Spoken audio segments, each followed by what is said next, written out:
Welcome, everybody, to a brand new Blu-ray and DVD out and about video today. And this week sees the shape terrorizing the fine folks of Haddonfield yet again in Halloween Kills, hitting store shelves along with the sci-fi, dramatic, adventure epic Dune, the dramatic Princess Diana tale Spencer, and a little 4K upgrade love this week with the crime drama Juice, plus much more. So let's go see the deals, exclusives, and we are at our first location, Walmart.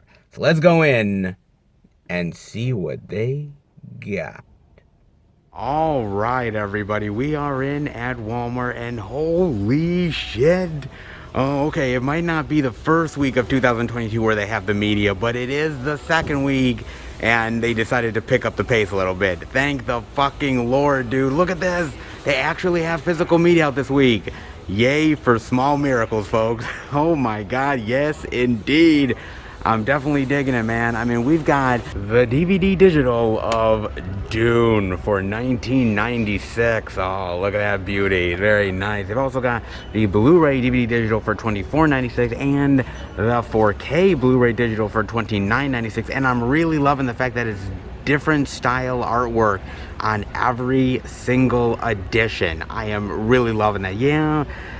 Both of them are the same images, but one's black and one's blue, but I'm still really digging it, and this is a completely different image as well. I just love that. It's just great for physical media collectors, man, to sort of have something unique depending on what you get as a collector, whether it's the DVD, the 4K, or the Blu-ray, it doesn't matter. Something kind of cool for the collectability aspect of it, which I really appreciate, man. That is definitely cool. But, oh, that's not all, because they also have... yes, and only at Walmart exclusive for Dune, the Blu-ray DVD digital for $29.96. Oh, very nice. Look at this. I think this is like the pain box from the movie, right? Yes, the pain box. Oh, so cool. That's really cool. You know what this kind of reminds me of, this packaging? It actually reminds me of the old school DVDs of the Lord of the Rings from back in the day. Remember those ones? They look like... they were like old school books from Hobbiton or something. They were so cool, man. And you don't really get that type of packaging anymore with these type of editions, but I like it's almost like an ancient box type of cool little set, which is really interesting and unique. I dig that, man. I mean, it is cool. However, that fucking spider packaging, man. Jesus, that kills everything. I hate that. It just ruined the box already. I mean, I love the edition, but why do they always have to put the spider boxes on it? They just tighten it so much that it ruins the actual packaging. And I know what you guys are going to say. Well, the movie is the most important thing. Yes, true, fair enough. However, if you are paying the money and you are looking for a really great exclusive, you actually want it to come in one piece and not like it's sort of beat up to shit already. Damn you, Walmart, and those friggin' spider packaging. When will they ever learn? That being said, I did get a chance to watch this on HBO Max, and actually I was chilling out with John in my apartment, and we watched it together, man. Having a good old movie night, watching a little bit of sci-fi action adventure goodness. And it was kind of interesting because I know of Dune. I know of the books. I've read a little bit of the books. Not a lot of it, to be fair, but I do love that great, weird, old school Dune movie, man. Oh, Lord, that is one cheesy and weird flick, but I definitely enjoy it. John has not seen anything Dune whatsoever, and so it was kind of a very interesting combination of me knowing some stuff about Dune, him knowing nothing, and walking into this film and an interesting, unique experience from two different perspectives, which I thought was very fascinating. I mean, basically, it takes off of the book about, obviously, this young man and a potential prophecy of him leading the universe and being the savior, and all the while, this evil, corrupt group world who is trying to basically bring darkness to the entire universe, and them basically trying to stop them, and the war that ensues from there. I mean, if you know the books, you know where this is going, and it's very faithful to the books. It's probably way more faithful than obviously the whole like 80s vibe Dune that happened. Way more passionate and way more strict to the books than that one ever was, man. And I enjoyed this movie. It was dark, it was gritty, it was taking itself way more seriously. I mean, yeah, that Dune back in the day was to a certain extent, but also it had moments of maybe unintentional hilarity. This movie doesn't have any of that, folks. I mean, it's very much a steadfast adaptation of the books in many ways, with phenomenal performances here. I mean, everybody does a great job. Timothée Chalamet is fantastic here. Zendaya, in the small role she's in as well, does a pretty good job. Everybody, Josh Brolin is amazing here as well. Oscar Isaac kills it. Everybody is phenomenal here, man. So the acting is top notch. The special effects are absolutely groundbreaking, jaw-dropping.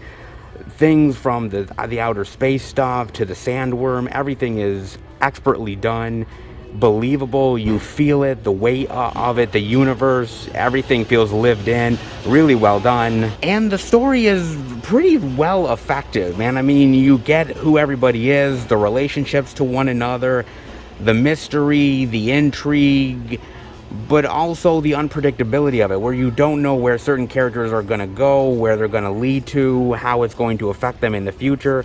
There's a lot of things at play here, and unless you know the books and know where everything is heading, yes, there's a certain amount of unpredictability to it, of really, what's going to happen next, and the intrigue of it, but also there is a lot of confusion with the film. I remember sitting there with John, and he was really lost as to who people were, the relationships to one another, the mining of this spice for space travel, what kind of war is going on here, how did it start, who are the factions, the languages, I mean, you name it. And unfortunately, the film doesn't really do a great job of setting it all up in the best way possible, unfortunately. A lot of it is just like ready, set, go. We're in this world and everybody is who they are and we're just picking it up along as we go. And unfortunately, for somebody who is a little bit of a novice, somebody who doesn't really know what's going on, it can get pretty damn confusing at times. And that's a complaint against it. I will also say the length of the movie is a little bit of a complaint because it felt kind of long and drawn out at moments. And it felt like they could have cut it down a little bit. It still wasn't too bad for somebody like me, but for somebody who's looking for a really big action sprawling epic, kind of like a Star Wars or something, there's very few and far between action scenes here, and it's more of the space drama than anything else, which for some people, not gonna lie, can get a bit dull at times. And look, also the ending, as much as I kind of appreciated where things are gonna go and I kind of know it, the ending felt a little anticlimactic. It didn't end in the right way where I thought it was going to. It kind of ended kind of like, blue balls-ish, if I was going to say. A little bit of blue balls where you're like, that's where we're ending? Okay. Oh, I guess I got to hold it for like a couple more years. I was like, okay, fair enough, man.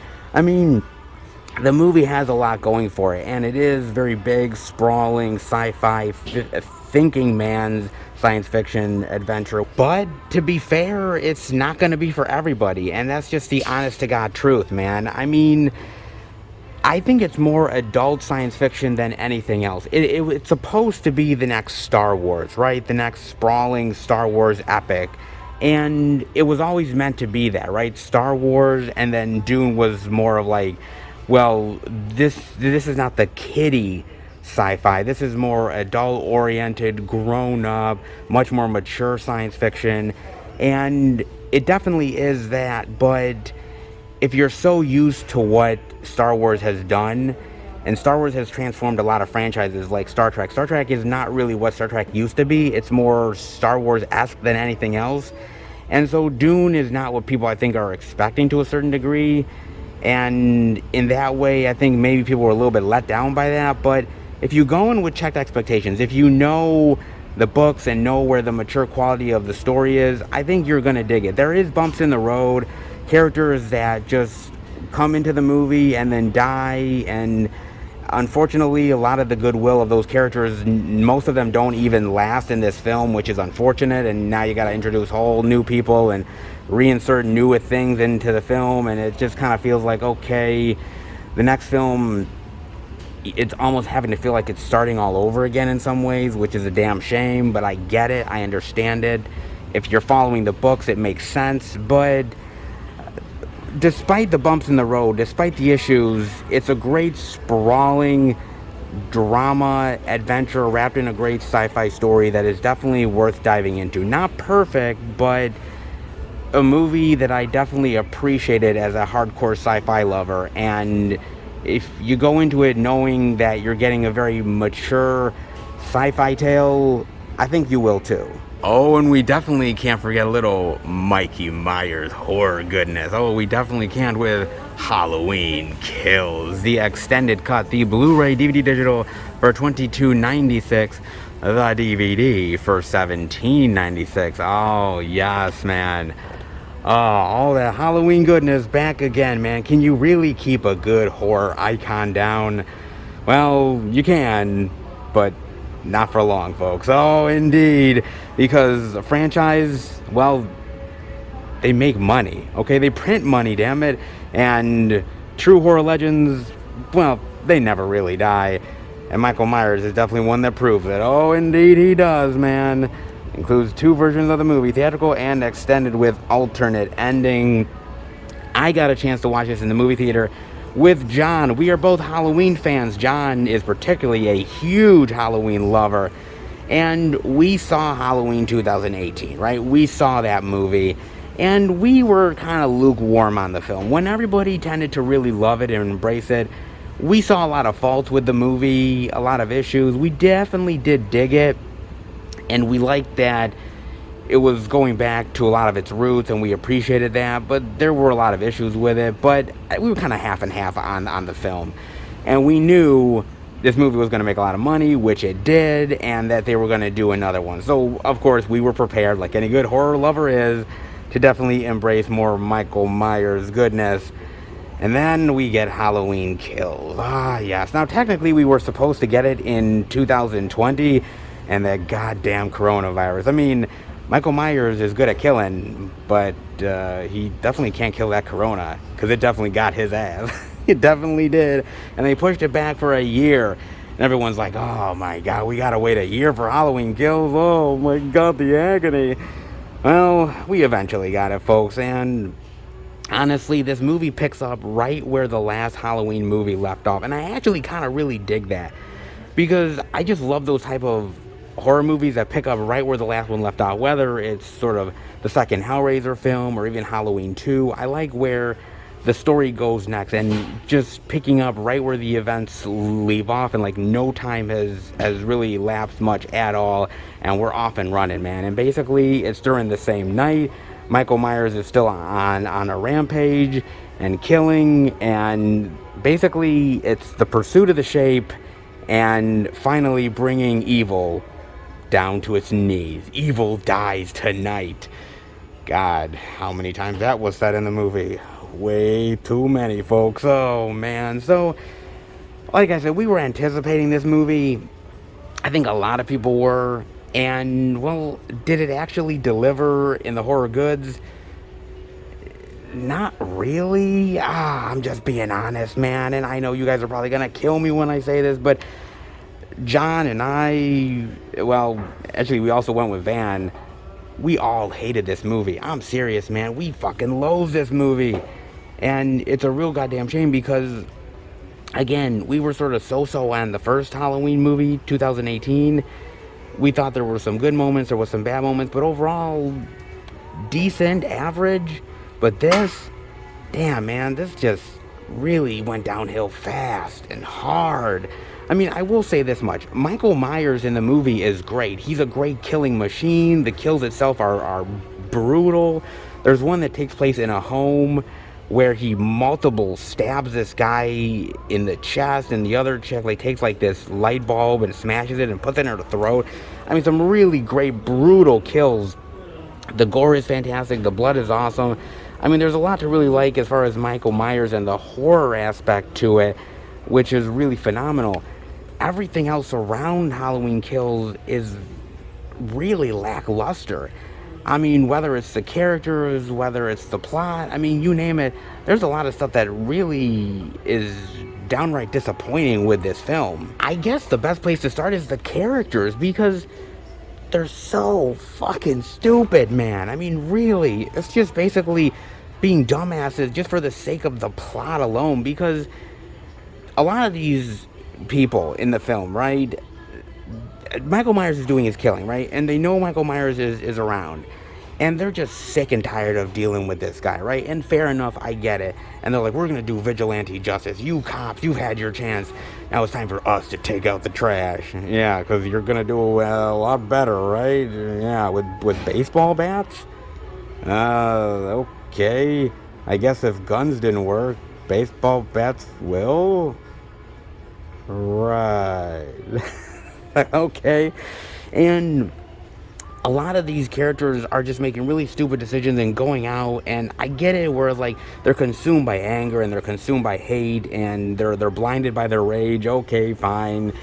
But it just comes off as stupid. And some of the decisions that they make, like there's that one other inmate, if you remember, from Halloween 2018 that escaped with Michael, and they're chasing this guy in a hospital, man.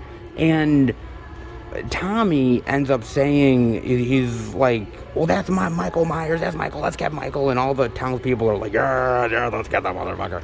And Judy Greer's like, that's not Michael, you're getting the wrong guy. And Tommy's like, how do you know that's not Michael Myers? How do you know that's not him?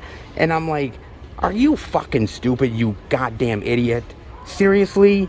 You know how tall Michael Myers, did he suddenly shrink to Danny DeVito's size? Like, what the fuck, man? I mean, seriously. They're just out for blood for the sake of getting blood. They don't care who the hell it is. And I just thought it was really stupid how they went about it with these characters. All the while Michael is killing, these characters are just out there among the town just searching for Michael blindly, stupidly, and one by one getting picked off. And it just comes off as stupid and uninteresting and frankly dumb. And I'm not gonna lie, man, it really kind of pissed me off. And I just felt like the characters didn't really have much to do, especially Laurie. And that's really the sad part about it, because Jamie Lee motherfucking Curtis, man, who is a phenomenal actress, scream queen, and she's got nothing to do in this movie. She is sidelined for the entire flick.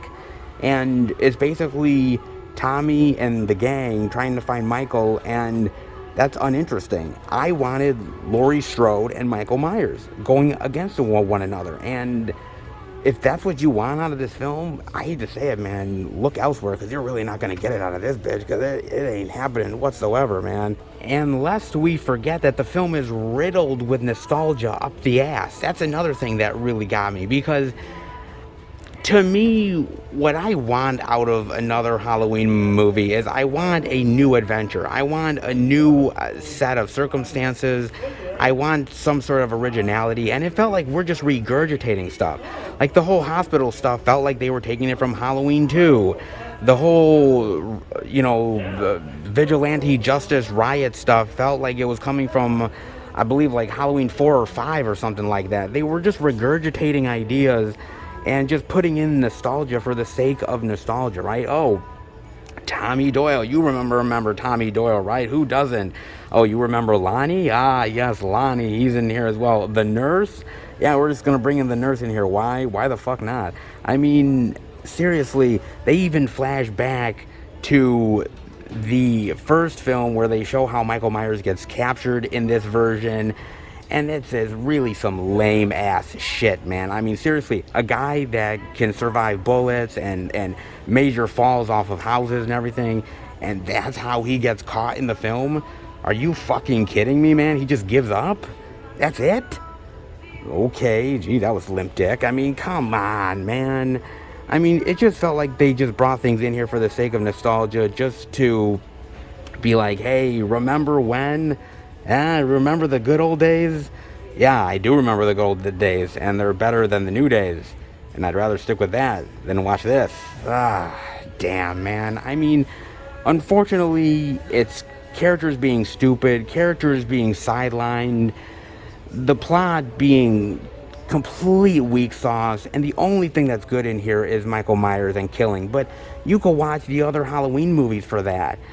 You don't really need to watch this. Unfortunately, this film really feels like it's treading water, right? They want to get to Halloween Ends, right? They want to get to the big finale, but they don't really know how to do the middle part. They just know that they know where they got to go.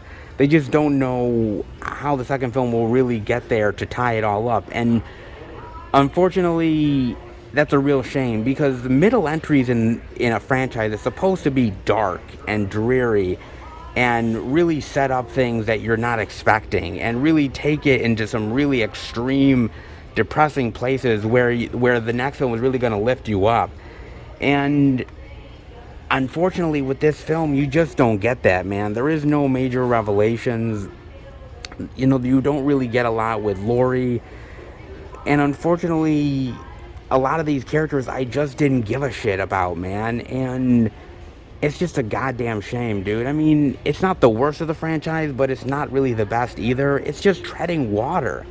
And that's really the unfortunate thing about it, because there was a good idea within the film, but they just didn't go there. And it was laughable, and it was just a sad, pathetic watch of a film, which is really unfortunate, man. I mean, Halloween is such a great prestige franchise, and now to basically have a movie where at the end of it they beat Michael Myers with a baseball bat and just assume that he's dead and walk away, and he gets up, puts the mask on, and starts killing them like they're fucking souffles. And I'm like, these people are fucking idiots, and they deserve to die. In fact, fuck this, man. All of Haddonfield deserves to die. If they're that fucking idiots and that stupid, then you want to know what?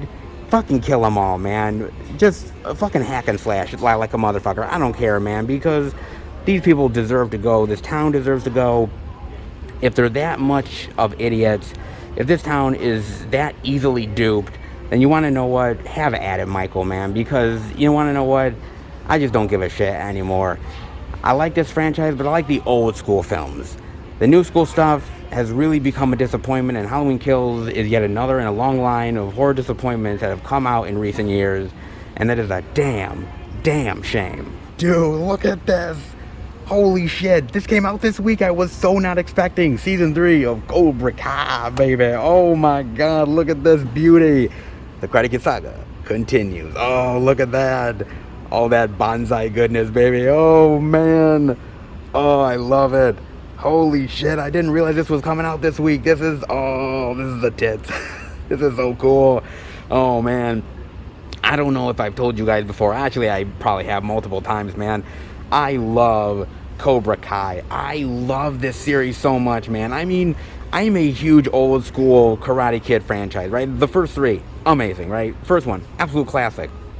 And they always talked about, you know, reboots and everything. And in fact, we did get one with Jackie Chan, which was all right. It wasn't great. But when they said, we're going to do a TV show for Cobra Kai, I was like, what? I was like, come on, man. Seriously? Like, is it really going to be any good? And honestly, it blew my fucking mind away, man, how good it was. I mean, from the word go, the first episode, I was hooked, dude. And the first 2 seasons were phenomenal. And having to wait for the 3rd season was agonizing, but it was so worth it, man. I loved it so much, man. I mean, you pick up almost directly after season 2, where obviously Miguel is hurt, and you know, he could be injured for life. You never really know. And basically Johnny and Daniel have to reconcile with what happened and find themselves, and also in this weird way kind of work together as well, because Kreese is sort of scheming in the background and taking the dojo over, and they have to go against him. And I love that shit, man. It's so good. It's just pulpy fun. It's old school pulpy sort of 80s goodness wrapped within a new time frame, and I fucking love it, dude. This is, in my opinion, how you do nostalgia. And I'm serious, because you obviously are influenced by the old school stuff, but you spin it in new and unique ways that reminds you of the old school times, but yet intrigued about where it can go next. And This is perfect, man. I love Johnny here. I love the redemption angle of Johnny. Daniel is so great as a character. I love how they've developed him. The kids are great here. The karate is cool. Yeah, it's not really like realistic in the way of real life karate, how it would obviously go, but who gives a shit? I mean, seriously, who gives a crap, man?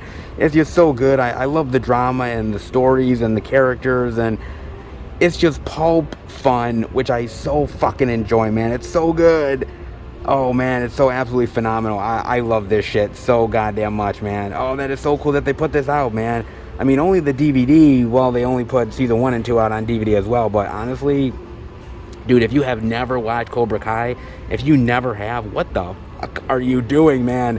Get up on that shit. It is so good. Oh, Cobra Kai is the tits, man. It is absolutely amazing, man. Oh, God, I hope Cobra Kai goes for years and years and years to come. Some people don't get the love. Like, I tried watching some with my girlfriend, and she thought it was cheesy as shit. Some people just don't understand, folks. But Cobra Kai definitely warms my cold, dead heart. Ah, yes, I told you guys that they were going to have this the following week, guys. I told you they were going to do it, man.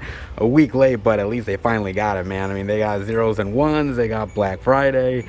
Ah, man, zeros and ones, dude, had so much potential, but it was such a goddamn bore fest, man. I thought Abel Ferreira, Ethan Hawke, I mean, what a combo, man. But, man, this thing bored me to tears, dude. Jesus. But Black Friday was amazing, man. Really fun, incredibly entertaining, great performances, cool gore effects. This was a great surprise. Won a bore fest, won a surprise. Come on, me the horror lover, of course I was going to gravitate towards this, but this had so much potential, and literally, Ethan Hawke, my boy, he let me down, man. Then again, he didn't have much to work with. But Black Friday, that is definitely one you got to get up on. I see this one in the future being definitely something that's going to become a cult classic down the line. Maybe years from now, but it definitely has potential for a cult classic status. That is for damn sure. Not bad, man. I told you they were going to have them. Like I said, a week late, but they finally had them, man. Oh, nice. Some very interesting physical media. Love that they got at Walmart. And maybe they have more? Let's keep on looking. And another physical media area to check out, which looks a little bare and empty. Not going to lie, it is, folks. But there's always some unique, interesting things worth finding out if you look hard enough. Like Spencer, baby. Yes, Spencer. Here, another new release love. For $12.96 the DVD. Very nice. And look at that gorgeous Kristen Stewart. Gorgeous, beautiful, stunning. As Princess Diana? Crazy enough, yeah, you wouldn't really think about it, right? When you think of Kristen Stewart and Princess Diana, two people that are very far away from one another, and to think that she would be playing it, that's some weird shit. But she does give it her all, man. Now, I got a chance to watch this on Amazon Prime, and to be fair, Princess Diana is such an intriguing figure. Tragic, for sure, no doubt about it, man. And just a fascinating story with the royals, something that some films and TV series have exploited more than others. And I was kind of intrigued by this one, especially the director of this, who ended up directing another movie about a very tragic female figure, Jackie. Obviously, JFK's wife, and the whole situation with the assassination and how she dealt with that, and her as a mother and a wife and a public figure. Very intriguing stuff, man. And so that was a phenomenal film. And so I'm like, him doing something about Princess Diana, I definitely had to watch this, man. And so this was one that was definitely intriguing me to actually give it a go. And I really do dig this flick. Basically, it's about Diana during this fictitious holiday Christmas event with the royals, and her struggles and her dilemmas, and just how she feels like she's being trapped in so many ways, man, and how she's trying to break free of that. I thoroughly enjoyed this movie, man. I really did. First of all, the performances are fantastic. Kristen Stewart kills it as Diana, and you would think she is an actress that would be so far away from ever doing anything amazing like this, but honestly, not really, because she's done great performances before, and she stuns in this film. Amazing. And actually gets the look down of Princess Diana pretty well. Not 100%, But there's moments where she looks exactly like Diana, and it's amazing, man. Like a dead ringer.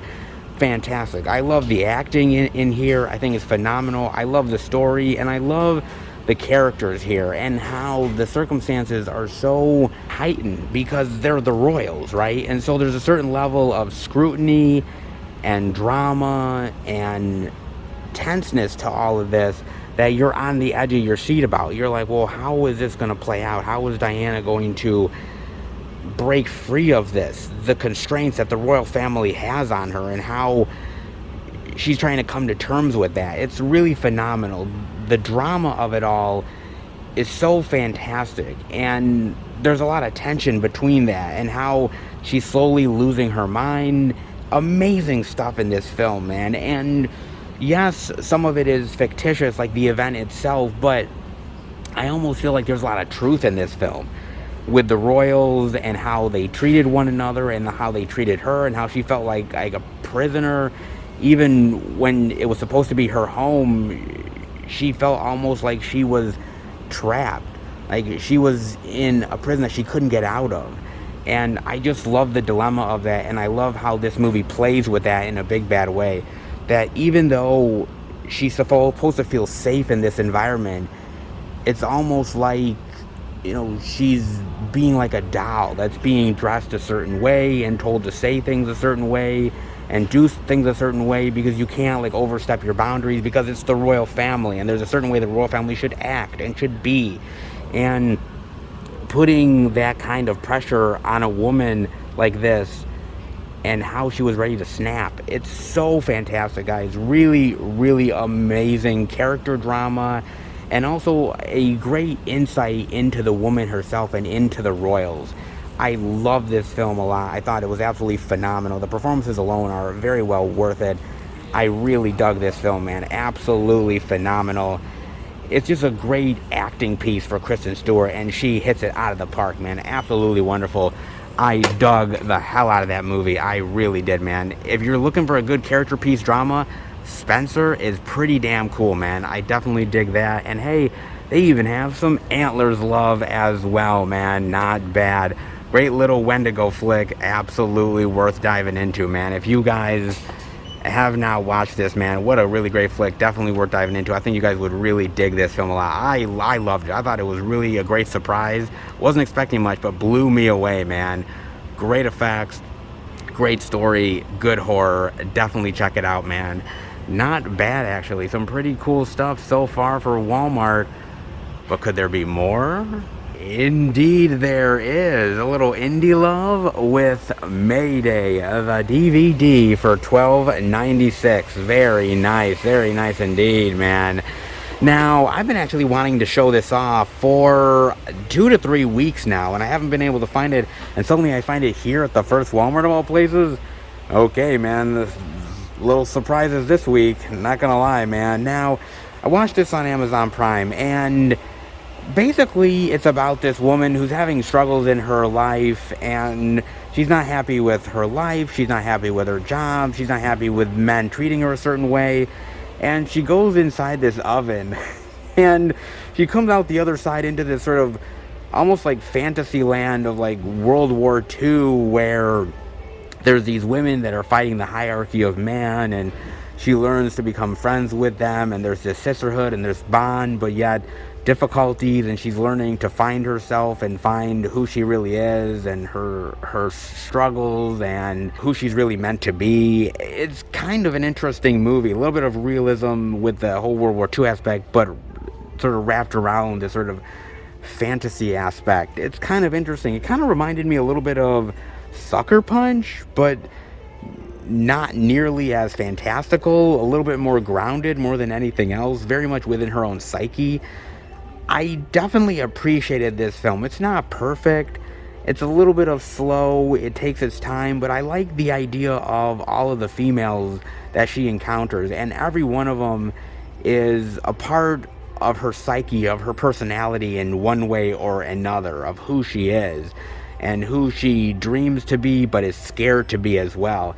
And I really appreciate that. And the idea of the wrapping around of the World War II and the men coming to this island and some are there for honest purposes and some are there for more nefarious ones as well. And the idea of that you can only trust women and not men, and men always have this ulterior motive and always this sort of suspicion that there's more behind it than they seem to be. I really appreciated this movie. I like that it was a little bit more grounded. It wasn't about big, robotic ninjas and crazy action sequences and really dull slow-mo, like in Sucker Punch. I think it had a little bit more meaning behind it, a little bit more meat on the bone, which I definitely appreciated. It's not as exciting or as thrilling as probably Sucker Punch is, and it's definitely not really for the teen boy crowd that Sucker Punch was.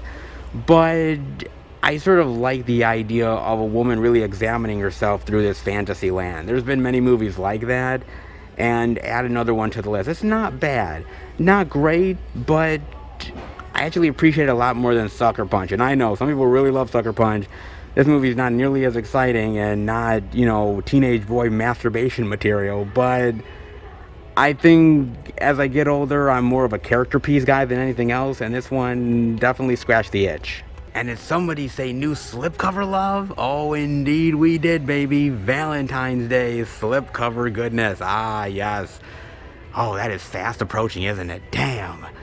More money to spend. Just what I wanted. Oh, man. I spend so much money during the holidays, and this one is creeping up so goddamn fast.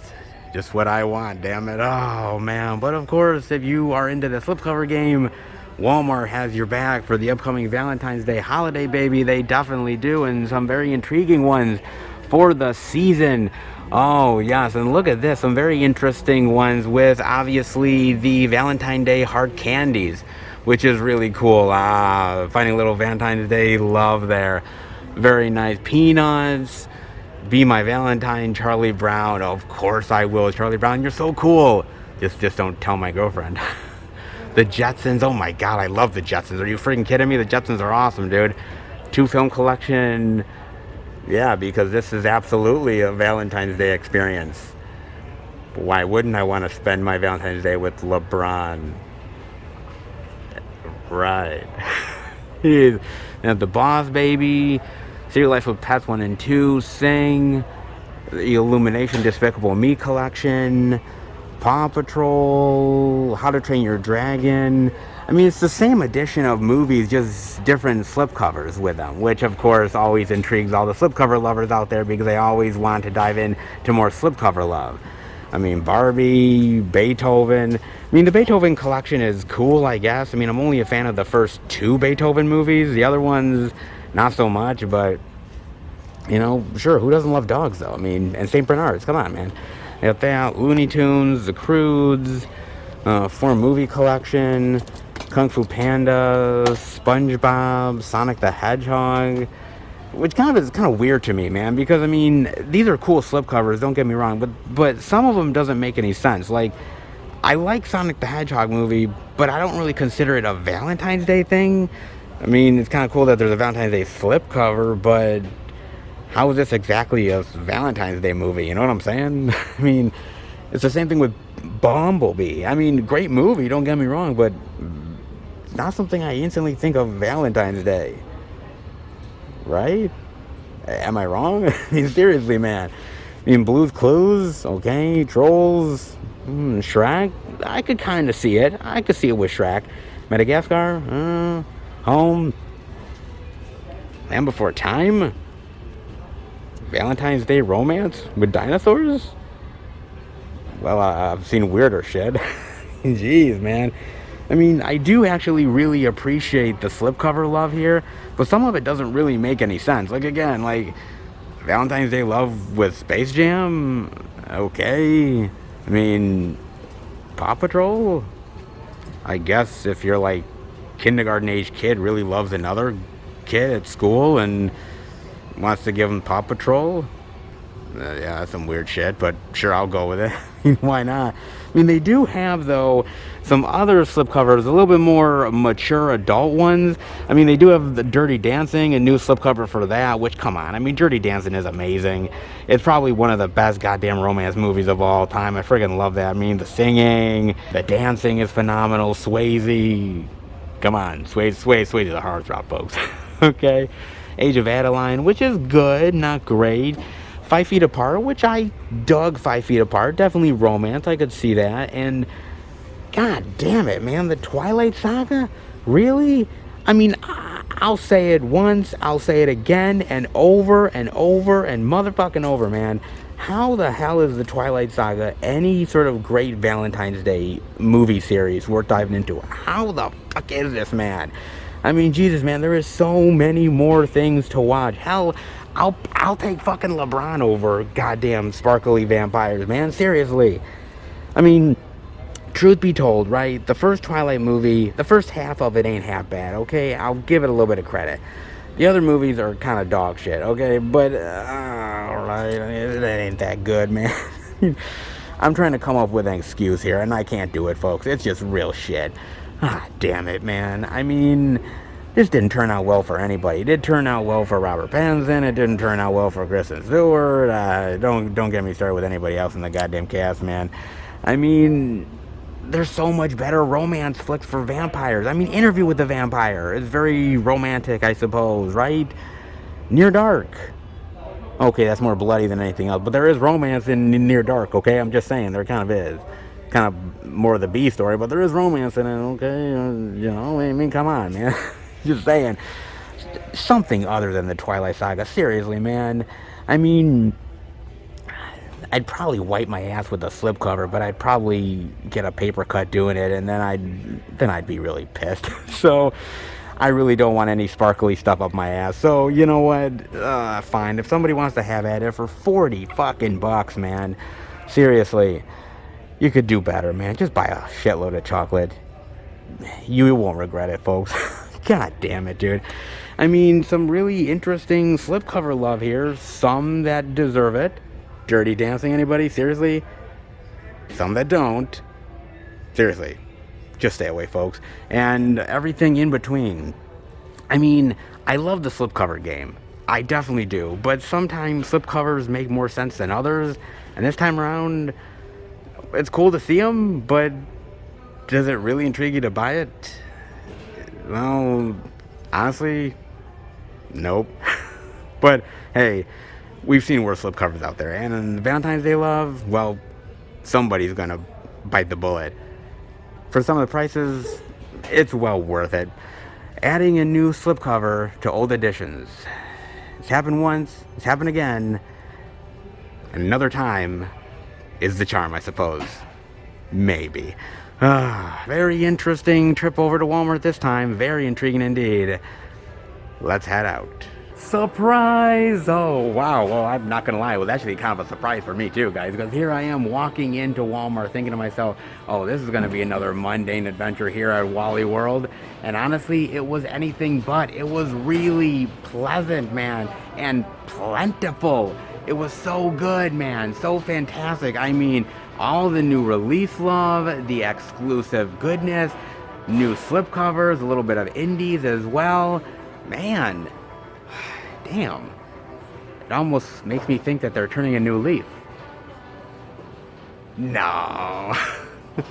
We'll get back to the same old Walmart next week. I'm sure of it, guys. But in the meantime, I got to admit, this was pretty damn plentiful, pretty amazing indeed, man. And it just goes to show you when Walmart puts the energy into actually putting out the movie goodness, oh, they can do wonders. Indeed, they truly can, man. And this week proves it in a big bad way. It truly can, man. So amazing.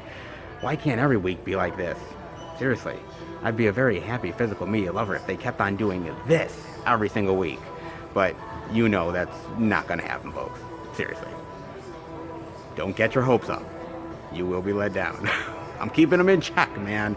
This week was definitely a surprise, but we'll see if they go the distance with this. Let's hope. Maybe the New Year's resolution for more physical media love here at Wally World may have paid off? Physical media guys? They might have listened to me. We'll see. We'll see indeed, guys. But for the time being, this week definitely provided some physical media goodness for Walmart, and I was a very happy boy. Indeed, I was, man, and I hope you were too. How about we head to the next location for more physical media goodness, shall we? All right, everybody. We are at our second location, Target. But before I go in, I gotta talk to you guys about something. And it's a little bit of disappointment from the Mouse House, as usual. From Deadline, Pixar's Turning Red skips theaters and heads to Disney+. Let's dive in, shall we? The Disney Pixar movie Turning Red will not debut in theaters on Friday, March 11th, as scheduled. Instead, it's heading exclusively to Disney+. What a shocker. A big subtraction to movie theaters that were looking to play this title, and at a time when Omicron was looking to calm down. Well, that's easier said than done, because that ain't happening anytime soon. It's the third Pixar movie to skip theaters and go straight to Disney Plus after Soul and Luca. It would be prudent for Disney to know in advance from its diagnostics whether a movie is meant for theaters or Disney Plus. It's just a fair thing to do for cinemas, which truly have been challenged during the pandemic. If Disney didn't have theatrical confidence in the movie, then don't date it. It's that simple. Don't tease theaters that are expecting product from you and counting on certain income. Sounds fair, right, Disney? Then again, we're talking about Disney. Do they really even have fair in their vocabulary? Come on now. Oh, man. Yeah, so Turning Red is now exclusively going to Disney Plus. Of course it is, guys. I mean, it's kind of funny because the past few movies that I went to the movie theater, I've actually seen previews for it. Hell, the last time I went to the theaters and I saw Spider-Man No Way Home, there was a trailer for Turning Red, and they said March 11th. And now we are in January, the middle of January. And so just like maybe a couple months away, even less than that, the movie is coming out, and you pull this? That's kind of a bullshit maneuver. I'm not going to lie, especially from Disney. But then again, what do you expect, man? I mean, here's the dilemma, right? Because movie theaters are hurting. We can all agree with that. Yes, things have gotten better. I mean, Spider-Man No Way Home proves that you could have a movie in theaters, solely in movie theaters, and it will pay off. If the movie's big enough, has enough hype, people are really looking forward to it, the buzz is good, it will get people in the seats. That is for sure. But cinemas have always had good content across the board. Yes, you want action, there's action movies. Yes, you want romantic comedies, yes, there's romantic comedies. If you want animated stuff for kids, there's that. And this was one of those movies that looked kind of fun, actually. It looked fun about this little girl, and, you know, when she gets really emotional, she turns into this panda, and it's this whole thing with her parents and the lineage and, you know, all the hilarity about it. It kind of looked fun, a cool little film for kids. And to just yank it like this from a schedule, because movie theaters now have to plan everything in advance. If you really think about it, they really do, man, because they need to plan, obviously, okay, we're going to have this many theaters for this movie, we're going to push this thing back, etc., etc. They need to plan ahead just like anybody does. And now to do this literally puts them in kind of a precarious situation where that's one less thing that is going to be out there for people to go to a movie theater to see. And that hurts their revenue as well. On the other hand, Disney is doing it to prop up Disney Plus. Because this is another thing that I've said over and over again, is that streaming services now are too big to fail. Disney Plus is too big to fail, folks. Because yes, they're doing original content, but also they need to keep your eye on their product. And so they're thinking to myself, well, if we put this animated movie exclusively on Disney Plus, people will want to stay subscribed, they'll want to watch it, and so we can still get some more eyes on our product. And that's the thing about it, is that now they've opened the box, they've put new content on there, and they can't stop the train. They just can't do it anymore. And this is the result of it. And they've done it with Luca. They did it with Soul, two movies that are really good. And I think could have really found a great audience in the movie theaters, and they just got drowned on Disney Plus, and unfortunately, I mean, I'm glad people found it, and I'm glad once it came on physical, people found it more. But again, like, theaters have a way of really gaining an audience and really having a great experience that you can't get through streaming. And they just really cut the legs out from under them. And it's almost in a same way, almost the same as Encanto as well. Yes, it's been in the theaters a little bit, but then again, it's also on Disney Plus, so they kind of cut the legs off of the movie theaters as well. I mean, Disney is a huge entity, and Disney doesn't really care. Because let's be real, Disney will say to theaters, okay, yeah, we pulled it, I know you're mad at us, but we're Disney. All right, you want the next Marvel movie? Oh yeah, you want the next Star Wars flick? Oh yeah, you're gonna not bitch and complain to us. Because if you do, we're not going to give you it. So you either chill out, or you're not gonna get the stuff that we have. And so these movie theaters are in a bind. They really are, because on one hand, they want to bitch and complain, but Disney is so big that they don't want to alienate them at the same time. It's a real struggle for movie theaters, and Disney is over here kind of like, oh, hey, yeah, we're just going to pull it for the sake of pulling it because we need product for Disney Plus and screw you guys at the same time. Streaming is just too big to fail, and movie theaters are getting sort of the burnt offerings, and it really sucks, man. It really honestly does. I don't know how big the movie was going to be in the movie theaters. Maybe it was going to be big, maybe it wasn't, maybe they had forecasts that it wasn't going to be amazing, who knows? I mean, with Omicron right now really spreading as fast as it is, there is a lot of worry within the Hollywood community of maybe things are going to go back to the way they were like a year or so ago, and maybe we can't trust the movie theaters as much, and we have to put on their streaming service. Maybe that's what they thought. I don't know.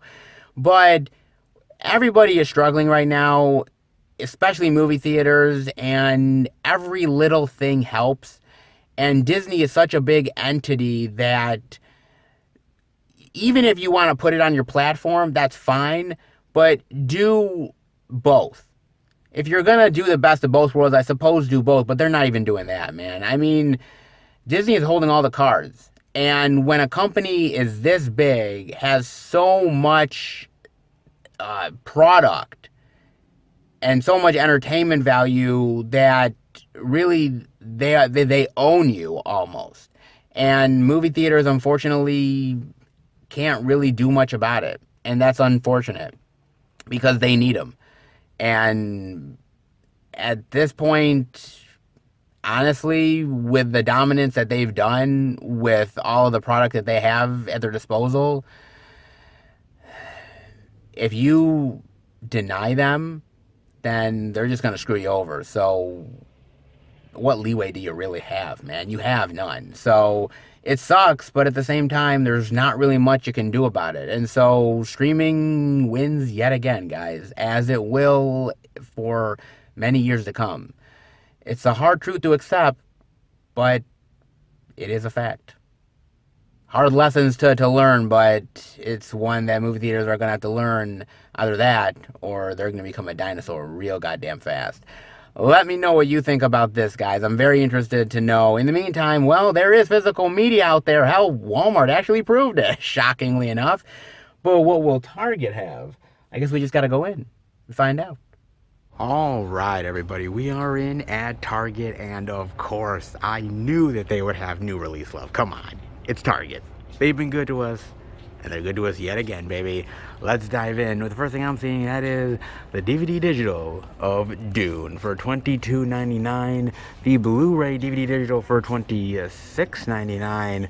The 4K Blu-ray digital for $32.99. And lest we forget, a little only at Target exclusive action, the Blu-ray DVD digital for $26.99 as well. Look at this. I definitely do dig in that. Unique, and it comes with exclusive collectible character cards. Ah, nice. That's pretty sweet. Not too bad of an exclusive, actually. Definitely digging a little Target exclusive action. Not bad at all. Kind of similar artwork to this, just slightly altered, but, you know, it's Target. They do slightly different things But you gotta still love what they achieve, though. You do. For the most part, they try. And trying, let's be real, is half the battle. So give them credit for at least doing that, guys.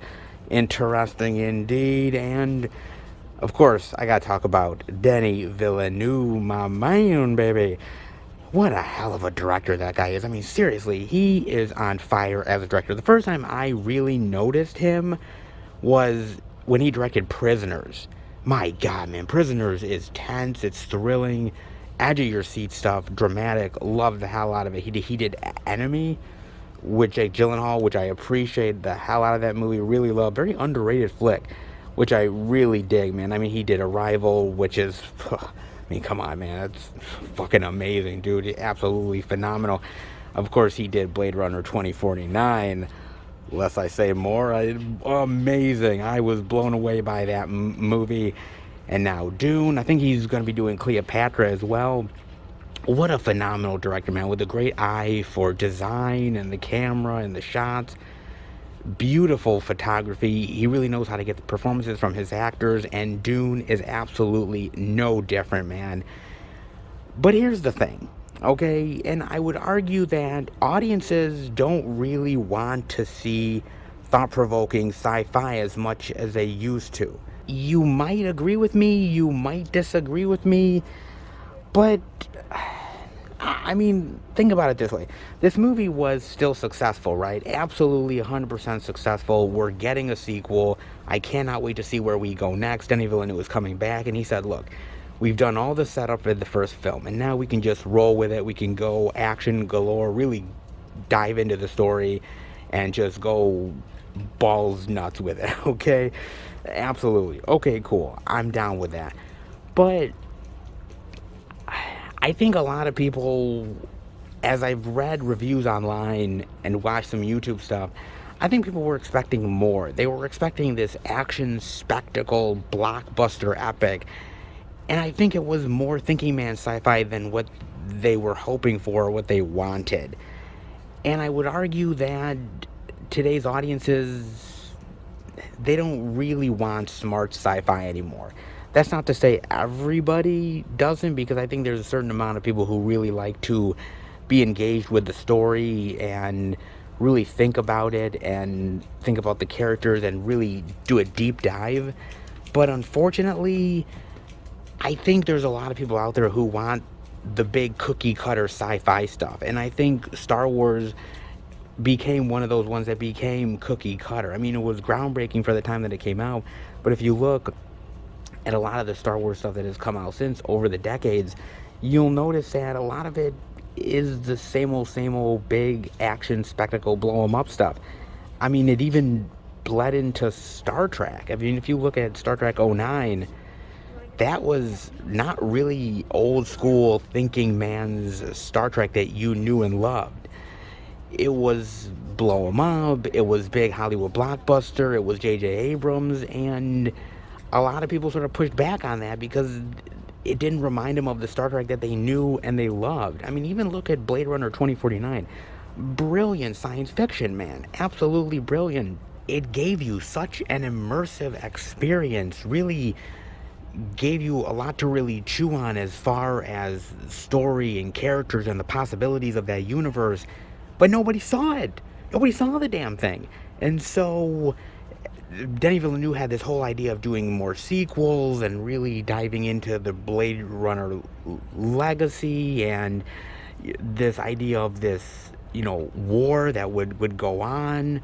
It was going to be so sprawling and amazing, and the legs got cut out from under it because I think people wanted dumbed down sci-fi, and that really kind of pisses me off, man. I'm not gonna lie, it really does, because at the end of the day, I'm cool with both. I like dumb sci-fi stories, cookie cutter stuff. I like big blockbuster movies. I'm okay with that. But I don't care whether it's dumb science fiction or smart science fiction. I don't care whether it's 3 hours long or an hour and a half.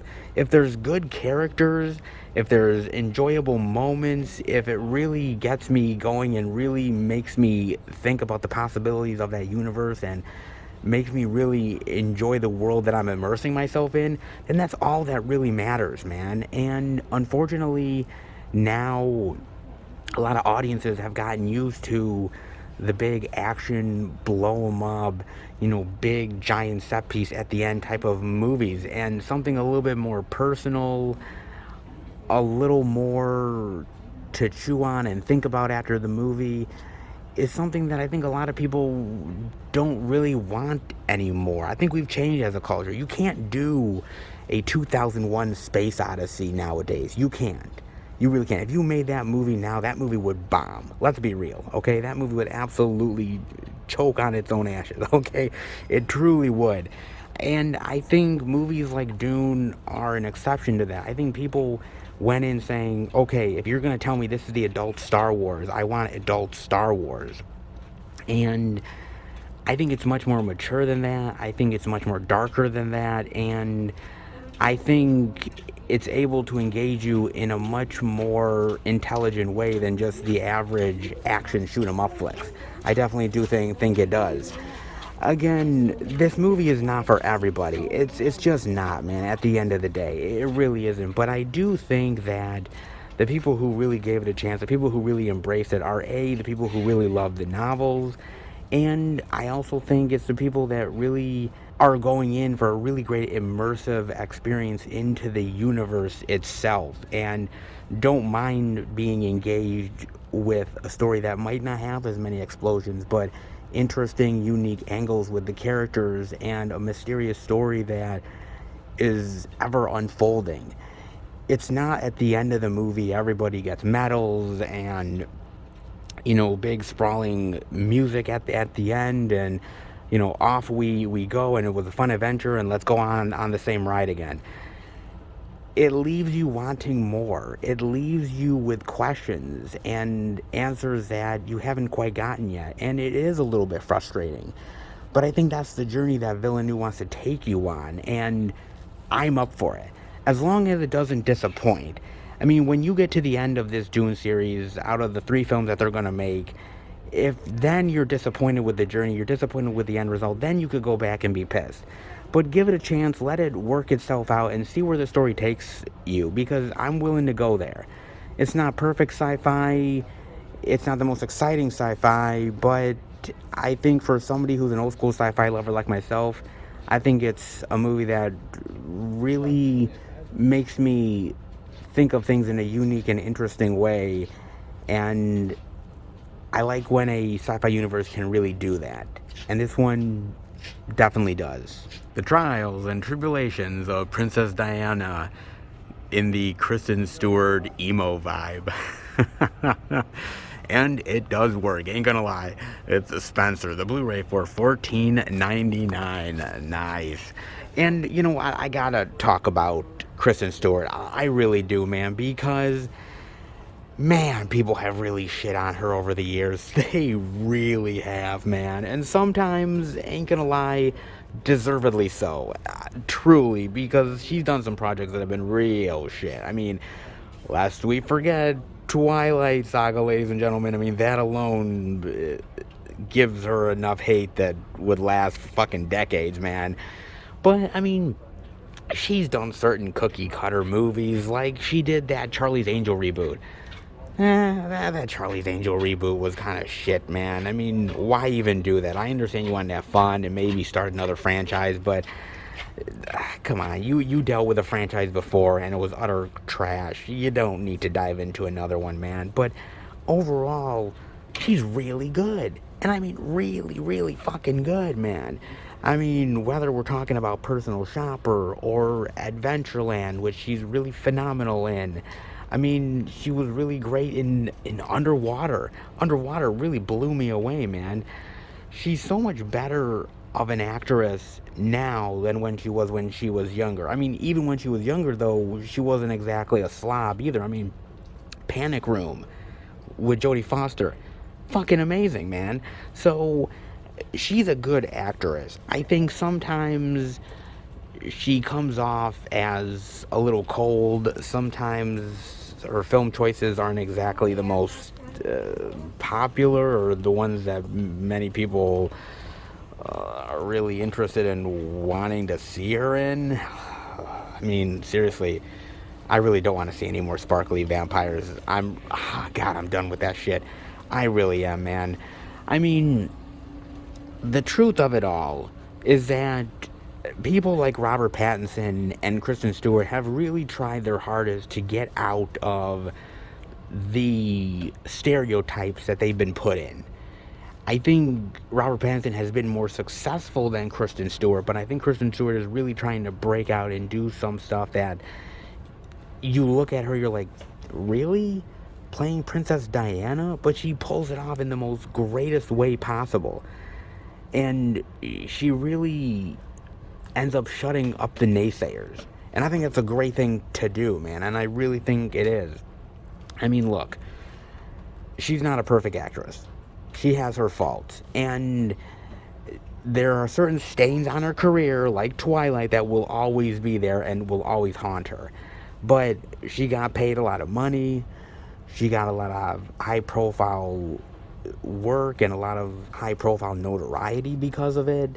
I mean, honestly, for a young girl to be in these series of movies that are very popular, can you really blame her? I mean, now we do, but if you look back in retrospect, I get it. I understand it, man. But she is so much better than people have really given her credit for. And take out the Twilight stuff. Throw that away, right?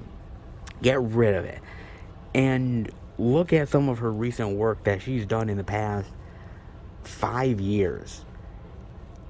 And I think you'll really see a girl that's really becoming a woman as far as acting experience is concerned. I don't know where the rest of her career will go. I don't know what other projects she's going to pick. There's going to be moments where I'm literally going to groan, and there's moments where I'm going to praise. And that's with any actor or actress. You know, not every actor is perfect. Not every actress gets it right. But there are those moments where you see an actor and you see a role that really shines for them, and you say, this is the possibility of that actress. And this is one of those movies. Absolutely phenomenal. And I really do want to say a few words about Princess Diana, because this movie and many other movies and books and magazines have really chronicled the idea that even though she was famous, even though people thought she was the luckiest woman in the world being part of this royal family and really being this icon, she was anything but. She was sad. She was lonely. She was traumatized. And she almost felt like she was being closed in by all of the expectations and the conformity of the royal family. Because I always really felt that Princess Diana was this really great free spirit of a woman. And the royal family is very traditional. Now, there's nothing really wrong with tradition exactly, but when you're trying to put somebody in a corner and make them somebody that they're not, that's the problem. And I think with Princess Diana, that was the issue. That was the thing about it, is that they never let her be herself the way she really truly wanted to be, man. And that's a damn shame, because there was an actual moment that I saw, I think it was on Facebook or something, where she's meeting Michael Jackson. And Michael Jackson is talking about the encounter, and she's talking about, oh, are you gonna sing Dirty Diana? And he's like, no, I took it out of the show out of respect for you. And you know, she's being very cheeky and playful with him, and Prince Charles comes over, whoa, what are you talking about? And she's like, oh, nothing. And she was just a very free spirit of an individual, very casual, easygoing, somebody that was not your typical royal. And I think they didn't like that. They didn't like the fact that she had a voice, that she wanted to do more than just be this image. And unfortunately, it really got to her. It really did, man. And it's movies like this that really showcase that. The disparity and the loneliness and the emptiness that she felt at times, being in this moment where, yes, it's all wonderful with the glamour and the costumes and the dresses and the dinners and the events, but she could have left that all away for just having some normal moments in her life, but it was anything but. And so I actually really do appreciate what they did showing off Princess Diana here, and as they've done in previous movies.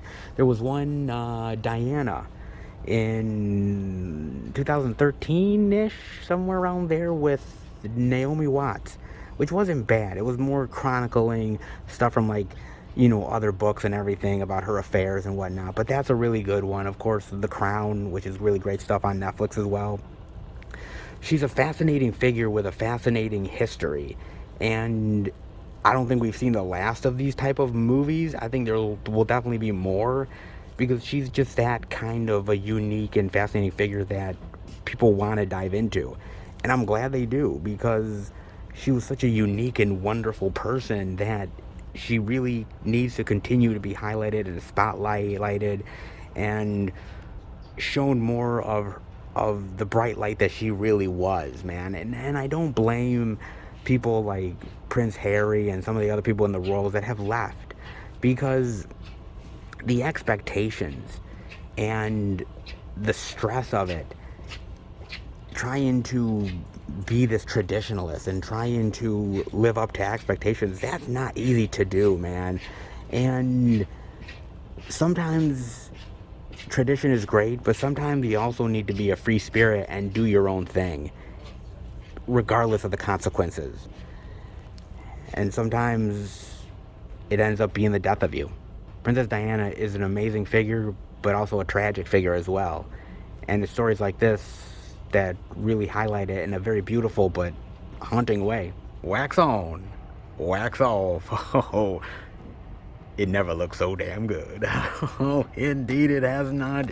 Oh, season 3 of Cobra Kai, baby. Oh, yeah. God damn, dude. I just so love this fucking show, man. I really do. It ain't for everybody, but it's definitely for my ass, man. And I gotta say how much I really gotta give props to William Zabka, man. Seriously.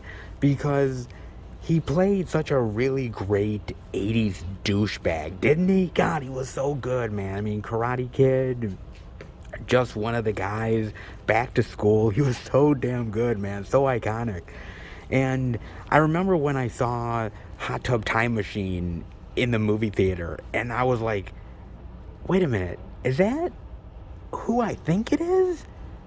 No. And I was like, oh yeah, that's William Zabka. I hadn't thought about him in years, man. And I'm so glad that he's made a comeback and a resurgence, because, I mean, he was a really great asshole. He did a really great job playing that character, but now he gets to do a hell of a lot more on Cobra Kai. Yes, he still gets to be sort of the lovable douchebag in a lot of ways, but he also has a lot more range and a lot more emotion, and they're giving him a lot more to really chew on, and I really appreciate it, man. In fact, that's what I think I really love about Cobra Kai in general, is the characters, man, and how they've shifted and changed over the course of the series, and they're one thing, but then they become something different. And I like the maturity of the characters and how the situations sort of handle it. These outrageous, crazy karate situations that nobody else will deal with except for Cobra Kai, man. I love that shit. And I love the returning characters too, man. I mean, Kreese. God, Kreese is just one of the best fucking bad guys, dude. And the actor just revels in it, man. It really does. And old school returning characters from the old school movies, which is absolutely phenomenal. I love that shit so much, dude. Now, I have not dived into Cobra Kai Season 4 yet. So no spoilers. I haven't done that yet. I will very soon, man. But I do know Terry motherfucking Silver comes back. Oh my god. Dude. Karate Kid 3, motherfucker. Damn it, dude. That is fucking awesome. I cannot wait for that. That has got to be pure gold. It really does, man. Just another bad guy for the two people, the unlikely two team-up crew there to finally handle, man. Daniel LaRusso and Johnny Lawrence teaming up together to take on Kreese and Terry Silver. That is all kinds of motherfucking badassness. Oh, indeed it is, man. It's just a really great series with really great characters. The dialogue is awesome. And it's just nostalgia in the best way possible that I truly appreciate it, man. Cobra Kai, this is the shit.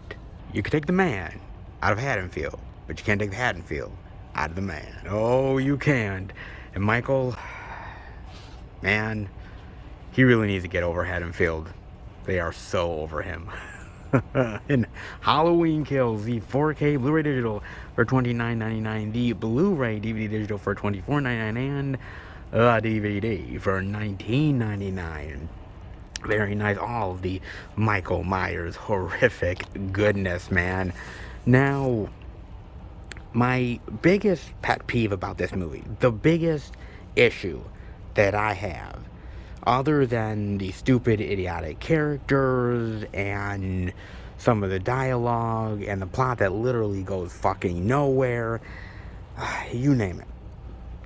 The biggest one. Okay, so there is a scene in the movie, right? Laurie is in the hospital, like she is all of the goddamn movie, and she's talking to the sheriff that is injured, and he's in the same hospital room as her. Apparently, they don't have any hospital beds other than bunking with each other. Okay, cool, whatever. And so he's talking to Laurie, right? And he says, Laurie, Michael wasn't coming after you. And she pauses. She said, what are you talking about? And he's like, it's not about you, Laurie. It's never been about you. The psychiatrist, the really mentally fucked up one in the 2018 film, he was driving Michael to you. Michael wasn't coming for you himself. That's what the psychiatrist wanted. So he was trying to get Michael towards you, but Michael's not here for you. It's not about you, Laurie.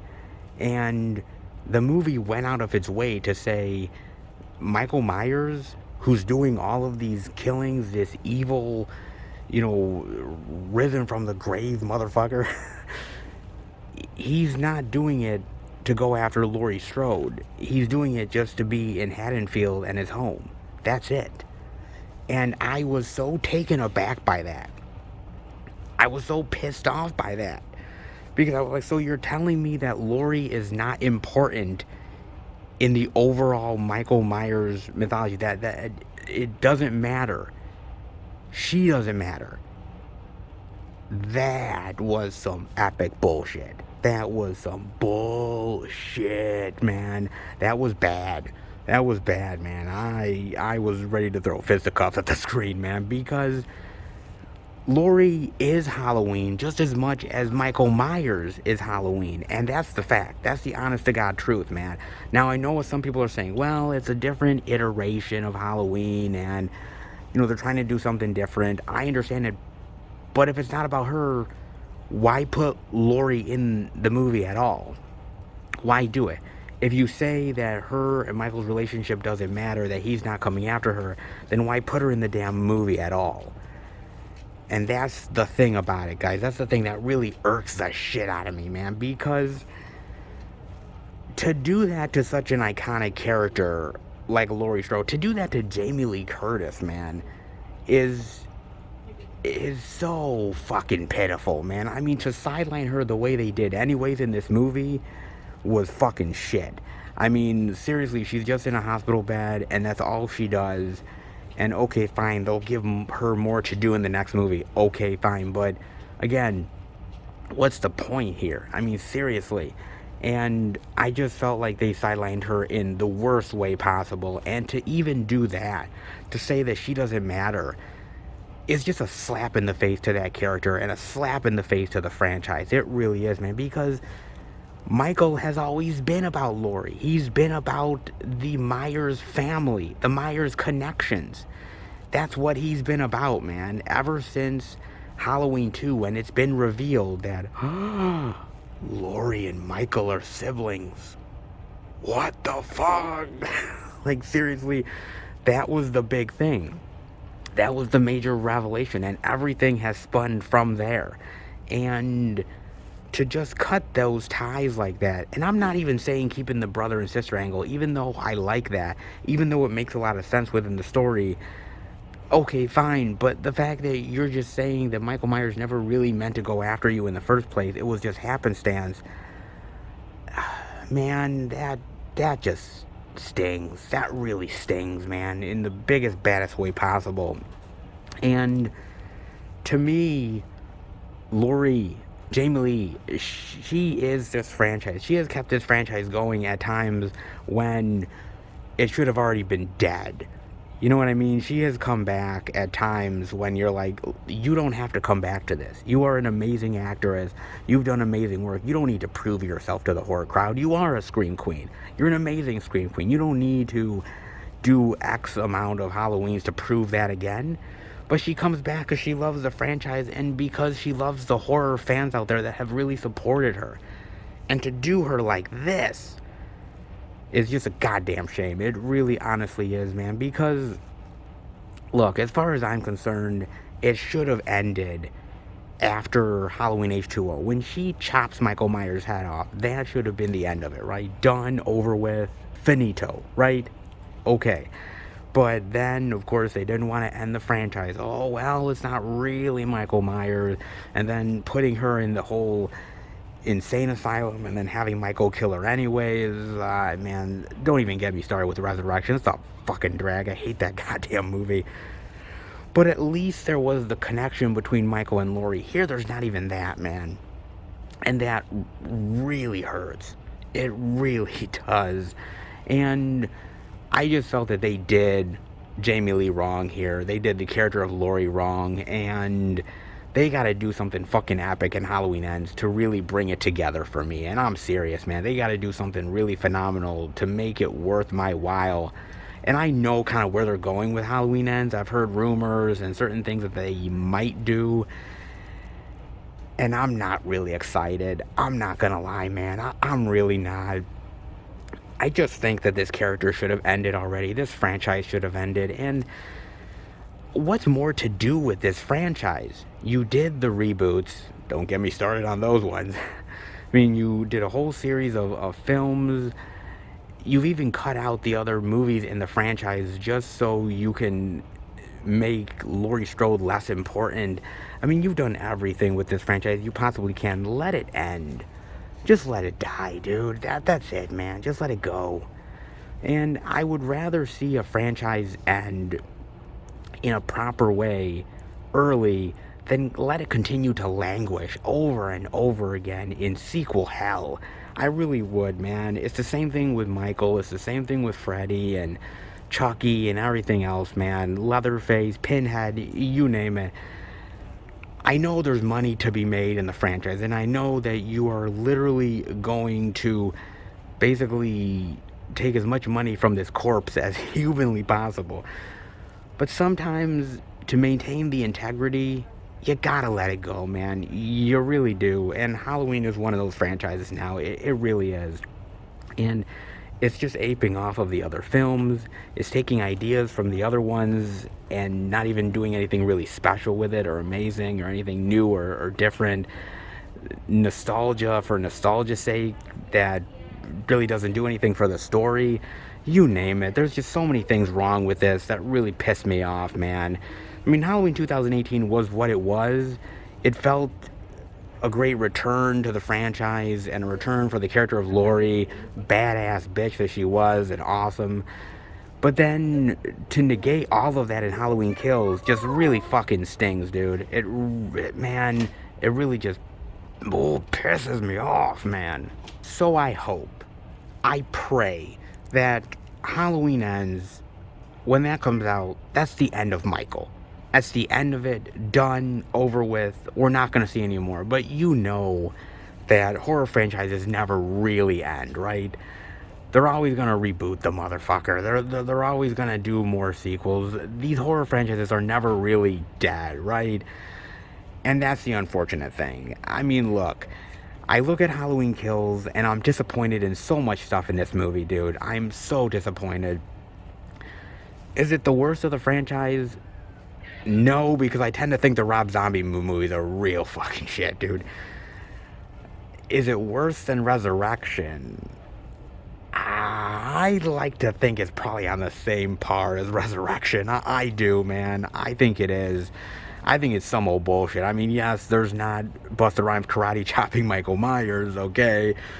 But there is some pretty cringeworthy shit in here, man. That's really bad, dude. So, I guess in all consideration, probably Resurrection is worse. But it ain't by much, man, okay? It's not, dude. Man, this was such a disappointment of a movie. And as a Halloween lover, for me, the franchise has had its ups, it's had its downs, but now we're just sinking into the rotting corpse, and we're not even doing anything new or interesting or creative with it anymore. And that really fucking sucks, dude. I appreciate the fact that Jamie Lee came back to this. I appreciate the fact that she wants to see this series through and really finally kill off Michael Myers. But if there's money to be made, they're making more, and it doesn't matter what they do. If they're going to screw over characters in the franchise, an iconic character like Laurie Strode, and say that she doesn't matter anymore, then to me, neither does this fucking movie, okay? And that's just the honest to God truth about it. There's something about an integrity of a franchise, a horror franchise, and not screwing over the iconic characters that made it what it was.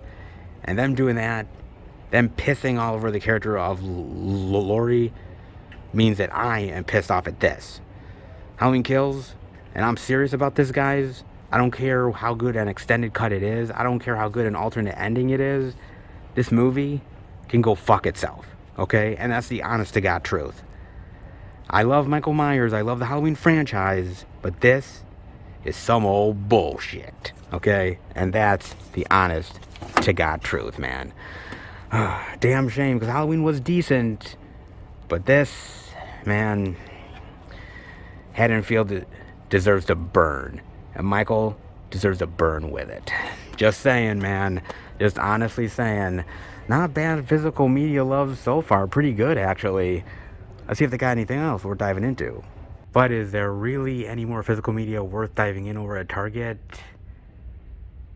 You damn right there is. Oh yes, the new 4K love. Hell no, we're not talking about Pirates of the Caribbean. We're talking about Juice, baby. The 30th anniversary of Juice. God damn, man. 30 years. Movie came out in 1992. Man, what a blast from the past. God, I seriously miss the 90s. I do, man. Wow. This movie is absolutely amazing. Phenomenal. I love this. Like, I haven't revisited it in years, but it is such an amazing film with amazing acting, and the story is incredibly powerful. Basically, it's about these friends, and they get into a lot of mischief with one another, and they decide to rob someplace, and it goes incredibly wrong. Somebody gets shot, killed, and suddenly their lives turn upside down, and it's got so much really powerful messaging and a story that really hits you hard, man. And it's such a fantastic film in so many ways, man. I mean, Omar Epps is fantastic here. Tupac Shakur is phenomenal, man. He was a really phenomenal actor for the movies that he was in. I mean, phenomenal rapper, yes, but honestly, his acting was really good.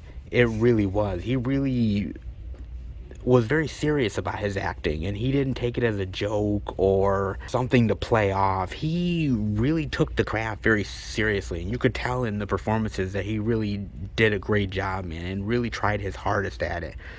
And honestly, this movie is kind of underrated, kind of forgotten, because there have been so many movies, especially in the late 80s, 90s, that really dived into the struggles of African Americans and the issues that they deal with. I mean, there were so many of them. Menace to Society, Higher Learning, Crooklyn, South Central, Dead Presidents, Poetic Justice. I mean, there was a lot of movies that were coming out in the 90s that were about racial issues and racial injustice, you name it. There were so many of them. They were coming out ad nauseum back in the 90s, if you really think about it, man. And some that have forgotten, just like this movie, a movie like Fresh with Samuel L. Jackson.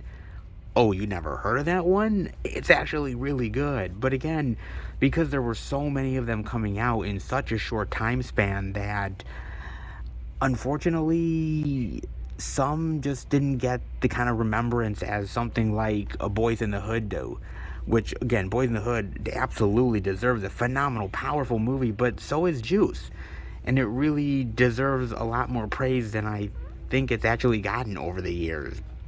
And what's great about 4K, I will say this, I can't say that I always love 4K, because sometimes the results aren't always stellar, guys. But what's great about 4K and a new format in general is that when older films get put on that format, they end up getting a new appreciation that they didn't get otherwise.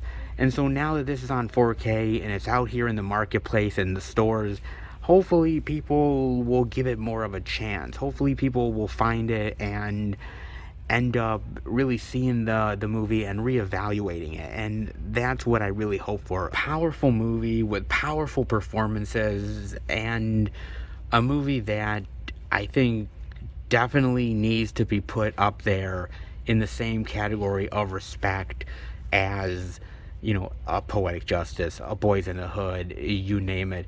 Movies that really spotlighted the racial issues in a very interesting and powerful way. Yes, a lot of movies can't be Do the Right Thing. Maybe they're a step under, but movies like this definitely still need to be appreciated, and such a powerful movie that definitely needs to be revisited. In my honest opinion, absolutely does. So I'm glad that it got a little bit of 4K love, because it's a movie well worth diving into. Like a lot of those 90s movies, honestly, they've aged pretty well. And Juice, I definitely think is one of them. Definitely watch this, guys. It's great. It really, really is great. So glad that it's gotten a little bit new physical media love, man. An old movie polished on a new format. Gotta dig it. Oh, indeed you do, man. Not bad at all. And not bad for all that physical media goodness, all that physical media love. Not bad at all, baby. Not bad indeed. Oh, it's pretty good. You gotta love physical media, because they highlight stuff in the best way possible. And this week, definitely did it. Let's head out. Target for life. Oh, indeed, baby. Of course, I'm all about that Target love. Because when they show out the physical media goodness, you're damn right I am. Oh, you're damn right indeed, man. And they had a good week. I mean, they had new release love. They had exclusive love. They had a little bit of 4K goodness love as well. Yes. Oh, man. They keep doing their due diligence every single week. I mean, you got to admit, Target isn't perfect, right? Yes, we wish we had more. We always do as physical media fans. Let's be real, man. But I think they're doing their due diligence with all that new release love in a great way, man. And who knows where 2022 will take them. Who knows if they'll keep up with this pace. But as a physical media lover, it definitely makes me a very happy boy in a big bad way, man. And I always appreciate that from Target. This has become one of the places to go for all that new release goodness. Shocking to say that, but it really is the truth. Target has been killing it up lately, and let's hope that that love continues. And this week continues the streak. Oh, indeed it does. I definitely was happy with it. Hope you were too. Let's head to the next location for more physical media goodness. Well, before we end up going to the next location, and I know you guys are all anticipating it, however, there is a little bit of stop along the way that I have to check out. Perhaps a little bit of subscriber goodness, subscriber mail goodness. Let's hope, baby. Oh, I think you know where we are. And it's always one of my favorite places to go to. And that is none other than the post office, baby. Oh, I love the good old post office, man. And I heard a little birdie told me that I may just have a little bit of mail goodness worth checking out here. So I decided, why not give it a go, man. The first of 2022, some good old subscriber mail love. I can definitely dig it. Let's see if I got anything worth checking out. All right, in at the P.O. Box. And so, is it true? Did I actually get some subscriber mail goodness, the first for 2022? Did I? Well, I kind of did, guys. Oh, indeed I did. Okay, just a little bit, to be fair. But you want to know what a little bit of subscriber mail goodness is? Good, because it comes from you guys, and I always appreciate it. What's in here? Not sure, but I'm dying to find out. All right, back from the post office with little subscriber mail goodies. Oh, yes, indeed, man. Very nice. So glad that I got something else. So glad indeed. Oh, and I think I know who this is from, but I cannot wait to find out. Amazon. You never know what you're going to get from Amazon, especially when it comes from you guys. Oh, see what it is, man.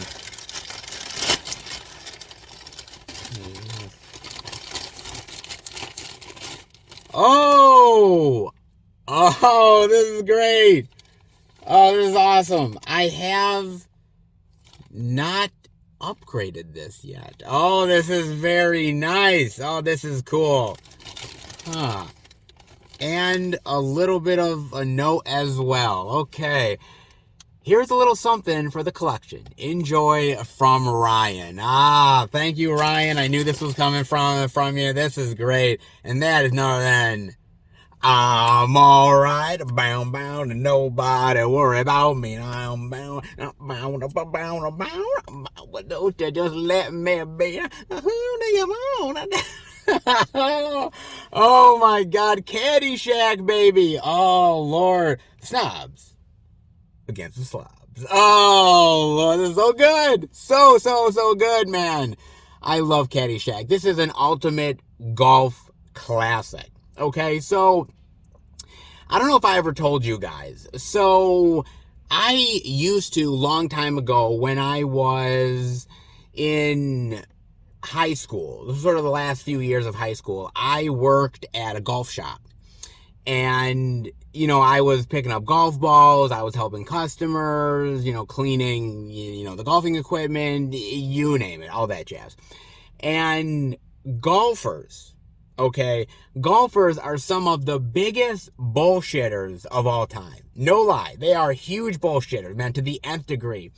And I've always sort of loved golf movies to a certain extent, only because I know sort of the sort of weird world of golfing to just a little bit of an extent, man. I kind of do. And Caddyshack is one of the best, man. I mean, everybody has tried to, in some way, shape, or form, try to ape off of Caddyshack. Hell, even Caddyshack 2 tried to ape off of Caddyshack. But nobody can really get the same sort of level of comedy and character that Caddyshack can. I just love it, man. I mean, Rodney is on fire here. Bill Murray is so fucking weird. My God, man. Chevy Chase is like the coolest motherfucker in this movie, man. I love the lingo. I love the insanity. It's just so well done. And I forgot that this was directed by Harold Ramis, man. Rest in peace, Harold Ramis. Made a lot of really wonderful movies on top of a little Caddyshack love. Not bad indeed, man. Not bad at all, dude. Oh, this is so cool to have it as an upgrade, man. I have it on DVD, but I've always sort of was going to upgrade at some point and never did. But now, upgrade love. Very nice, man. Oh, so good. Great special features, documentary, retrospectives, you name it. So good, man. So good. The classics never go out of style, and Caddyshack proves it. Oh, so good, man. Thank you, Ryan, so much. This is awesome. Truly is. The first of 2022 in Caddyshack. Good vibes, baby. Good vibes indeed. Thank you so much, man. I really appreciate it. And thank you, all of you that has sent any packages to the P.O. Box. I truly appreciate it, man. Anything and everything is appreciated. Not expected, but appreciated. You guys have gone out of your way to send me some amazing stuff, like Caddyshack and so much others. I truly appreciate it, man. If you guys would like to send anything to the P.O. Box, you can. The description is down below. you guys have said so many times, hey, we'd like to send you something, and where can we send it? And I created the P.O. Box for you guys out there, and you guys have not disappointed me. You guys have done some amazing stuff sending my way, and it continues with the goodness. So good, man. I definitely am going to enjoy some Caddyshack love very soon on Blu-ray. All that weird golfing high definition goodness. Oh, man. They just don't make them like Caddyshack anymore. They really don't. This is why the old school stuff is so goddamn good, man. They'll never make it like Caddyshack ever again. It's one of a kind, and there's a reason for it, because it's just that damn good. Oh, it really is, man. Thank you so much, Ryan. Thank you, everybody who has sent stuff, and if you want, definitely send more to the P.O. Box way. Everything and anything is definitely appreciated. Indeed it is, guys. Oh, awesome. Awesome indeed, man. But that is not done because, well, we've got more physical media to check out, so let's get going, shall we? All right, everybody. We are at our third location, the second Walmart. I'm going to go in and check out if there's any interesting indie flicks worth showing off. If there is, I'll bring it back to Film Fan 108H and show it off to each and every one of you. But before I do that, I gotta talk about a trailer with you guys. And, well, if you're looking for romantic comedy in 2022, I guess you gotta go wherever Sandra Bullock leads you, don't you? Apparently so, in The Lost City, with Sandra Bullock, Channing Tatum, and Daniel motherfucking Radcliffe, man. Oh, God help us all. Man, look, okay, I love romantic comedies, but I don't love all of them, alright? And I think they kind of go in waves, right? With certain actors. Yeah, you'll get a certain amount of them with Jennifer Lopez, and then they'll stop. And then you'll get a certain amount with Sandra Bullock, and then they'll stop. And then it kind of, like, rotate the roster after a while. And now we're back more with Sandra Bullock. Oh, of course we are. Okay. Look, basically she plays this romance novel writer that wants to promote her book. Daniel Radcliffe is the villain in this story that says, oh, I'm looking for a real lost city, and I think that you can help me with clues from your book, and you have to come along with me on this adventure. And the actor who's portraying the character of Dash from her books decides, oh, I'm going to try to rescue her, and he goes on the adventure, and it's just this sort of, you know, comedy of errors and love and treasure. Friggin' yada. Look, man, it looks goofy. It looks harmless enough. It just doesn't really look like I'm going to really enjoy it. It just kind of feels like one of those ones where you've seen it over and over again. If you've seen something like a movie like Romancing the Stone, then you've seen something like this, right? I mean, if you've seen 7 Days, 7 Nights with Harrison Ford and Anne Heche, you've seen this movie before, and a whole host of other films. I mean, it feels like the movie is sort of aping off of other romantic comedies. It's aping off of Indiana Jones and, you know, the Treasure Seekers and all that stuff. Okay, fine. But it's, you know, been there, done that. You've seen two people who don't really have a connection go into the jungle, you know, with all this mishap that's happening, and then all of a sudden, oh, they start to love each other. They start to find out that they have some connections and start to really have feelings, and they have to save the day. We've seen it, man.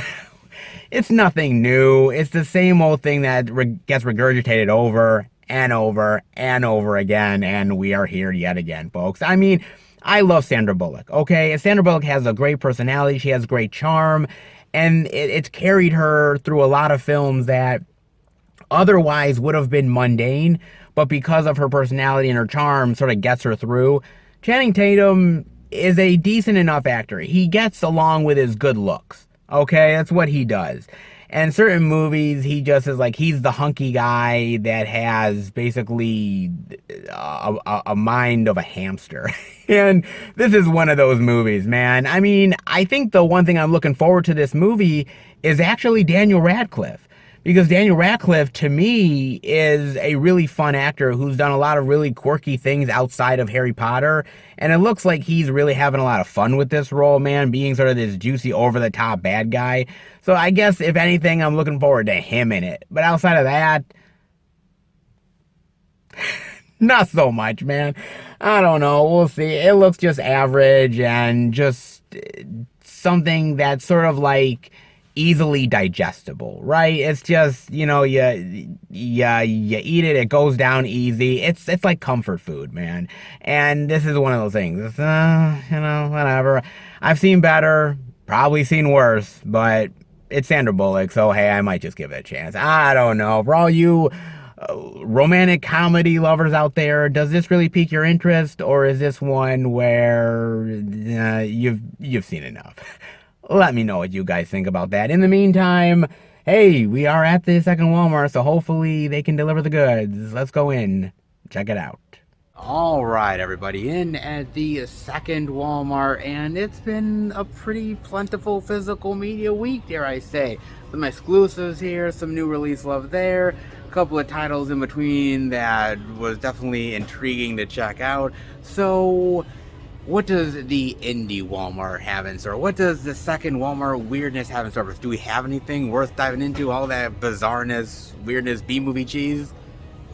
We kind of do. Oh, yes, we do, baby. It's not a lot, to be fair, but when it comes to the mileage of weirdness that this Walmart can bring us, these titles, they're pretty cheese fest. Oh, they are a cheese fest indeed. So you know where we're going, guys. We're going back to Film Fan 108 HU, where you, Seth, yes, you, get a show of all that physical media love. I know you gotta be ready.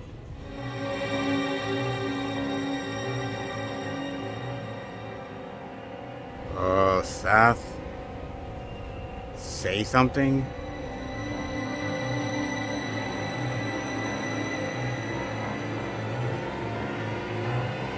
Okay, you've had your fun. Now come on, take the mask off. Seriously, you're kind of freaking me out. Take it off.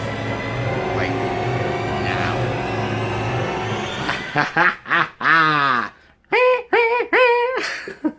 Come on. Oh, I got you pretty good though, didn't I? I seriously did. I surely did. I mean, come on. You really liked it, right? Come on. Seriously, I know you did. Yeah, I did. I mean, I liked it so much that I'll take the mask and kick it right up your fucking ass. Well. Look who was a little bit of a scaredy cat, huh? Me? Scared? Come on. If Michael Myers was in front of me, he'd be terrified of my ass. Terrified of you? Oh, that's a rich one, man. Seriously, ain't no one gonna be terrified of your ass. Let's just hope that whatever story you're telling, you're gonna be the one surviving. You're gonna be the last one standing, the survivor girl, so to speak. Because if you're not, you might be one of the first to go. Oh, I definitely will, because in this story, I'm the hero, baby. Indeed I am. But how about you scare up the physical media and show off the indie weirdness before I come after your ass? Ooh, the boogeyman of Film Fan 108, Lane. Yeah, sure. You ain't terrifying me. If I was you, I'd start running. Oh, indeed I would, man. I can hack and slash with the best of them, baby. You best believe it. Oh, you best believe it too, man. I could be a horror icon. Can you see it? Oh, I think you could. I got that mad, mean killer streak in me. I do. I think we all do. When it's let out, nobody can contain it. Just you wait. Oh, just you wait indeed, baby. But hey, it's physical media time, man. And you want to know what? I gotta admit, there's nothing to be mad about this week because we have seen some really great stuff, man.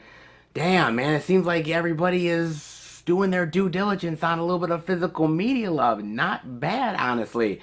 A little bit of a surprise, don't you think? At least I think so. So here I thought, well, would we get a lot of indie goodness? Maybe, kinda.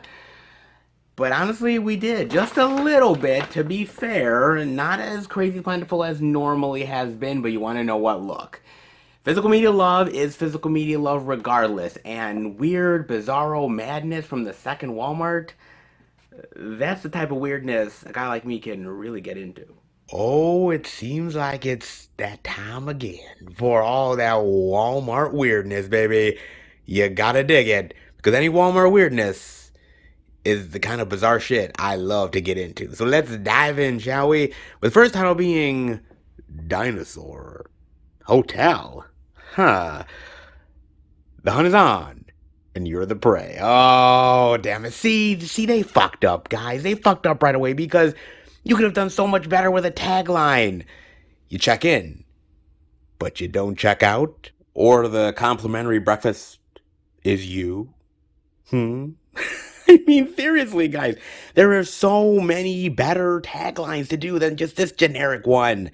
Oh, God. I just gave them two, and trust me, I could come up with a hell of a lot more, man. Ah, damn it.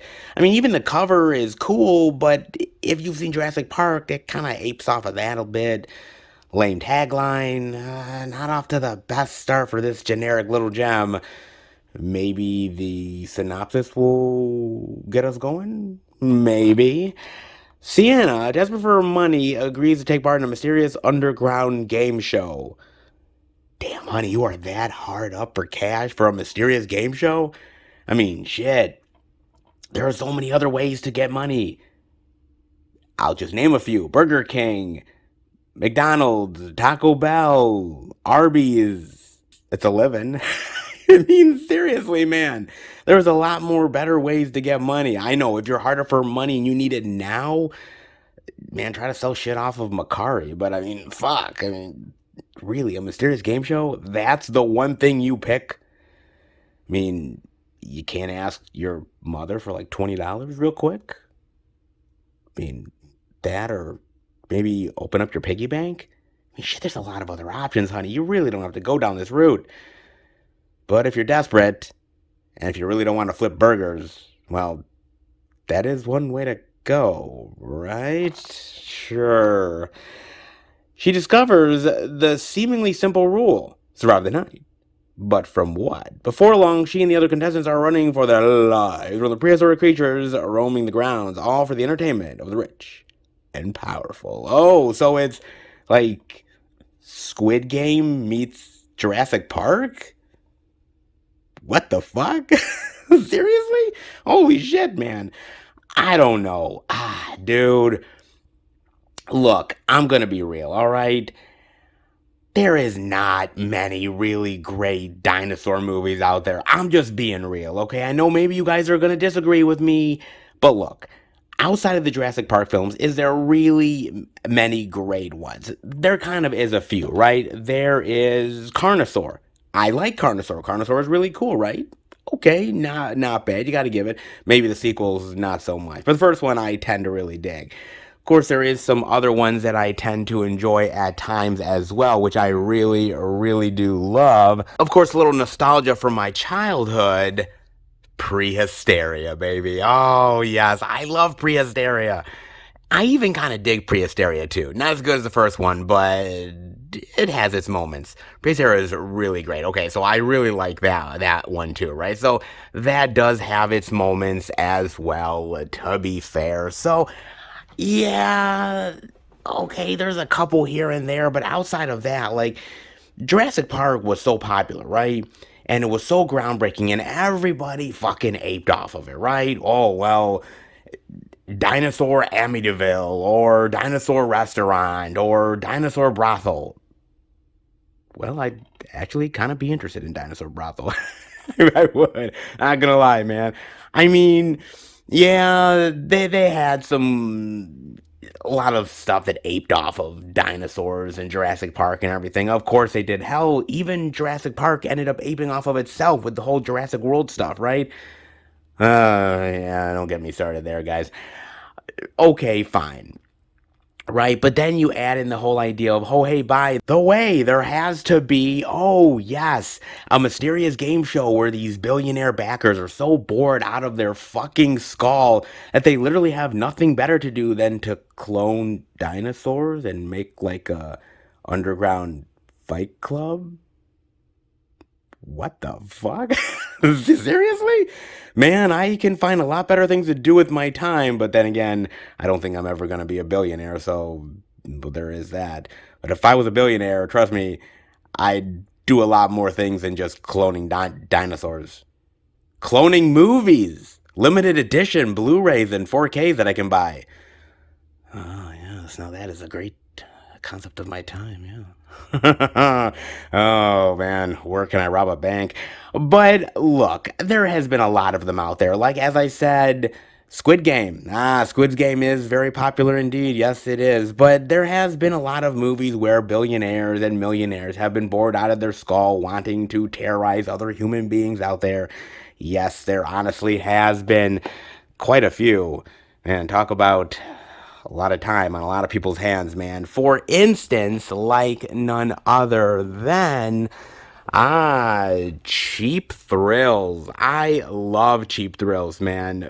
Very unique little movie of a couple of friends who basically are trying to one up each other so that these sort of rich people can get a kick out of them beating the shit out of one another and torturing themselves, all for just their own entertainment. It's gory, it's funny, it's really cool, man. Another one of those ones where millionaires just have no fucking time but to want to see other people torture one another. Oh, we certainly can't forget Hostel, right? Because let's be real, rich people murdering innocent human beings, the Hostel franchise tends to be probably one of the most famous ones out there.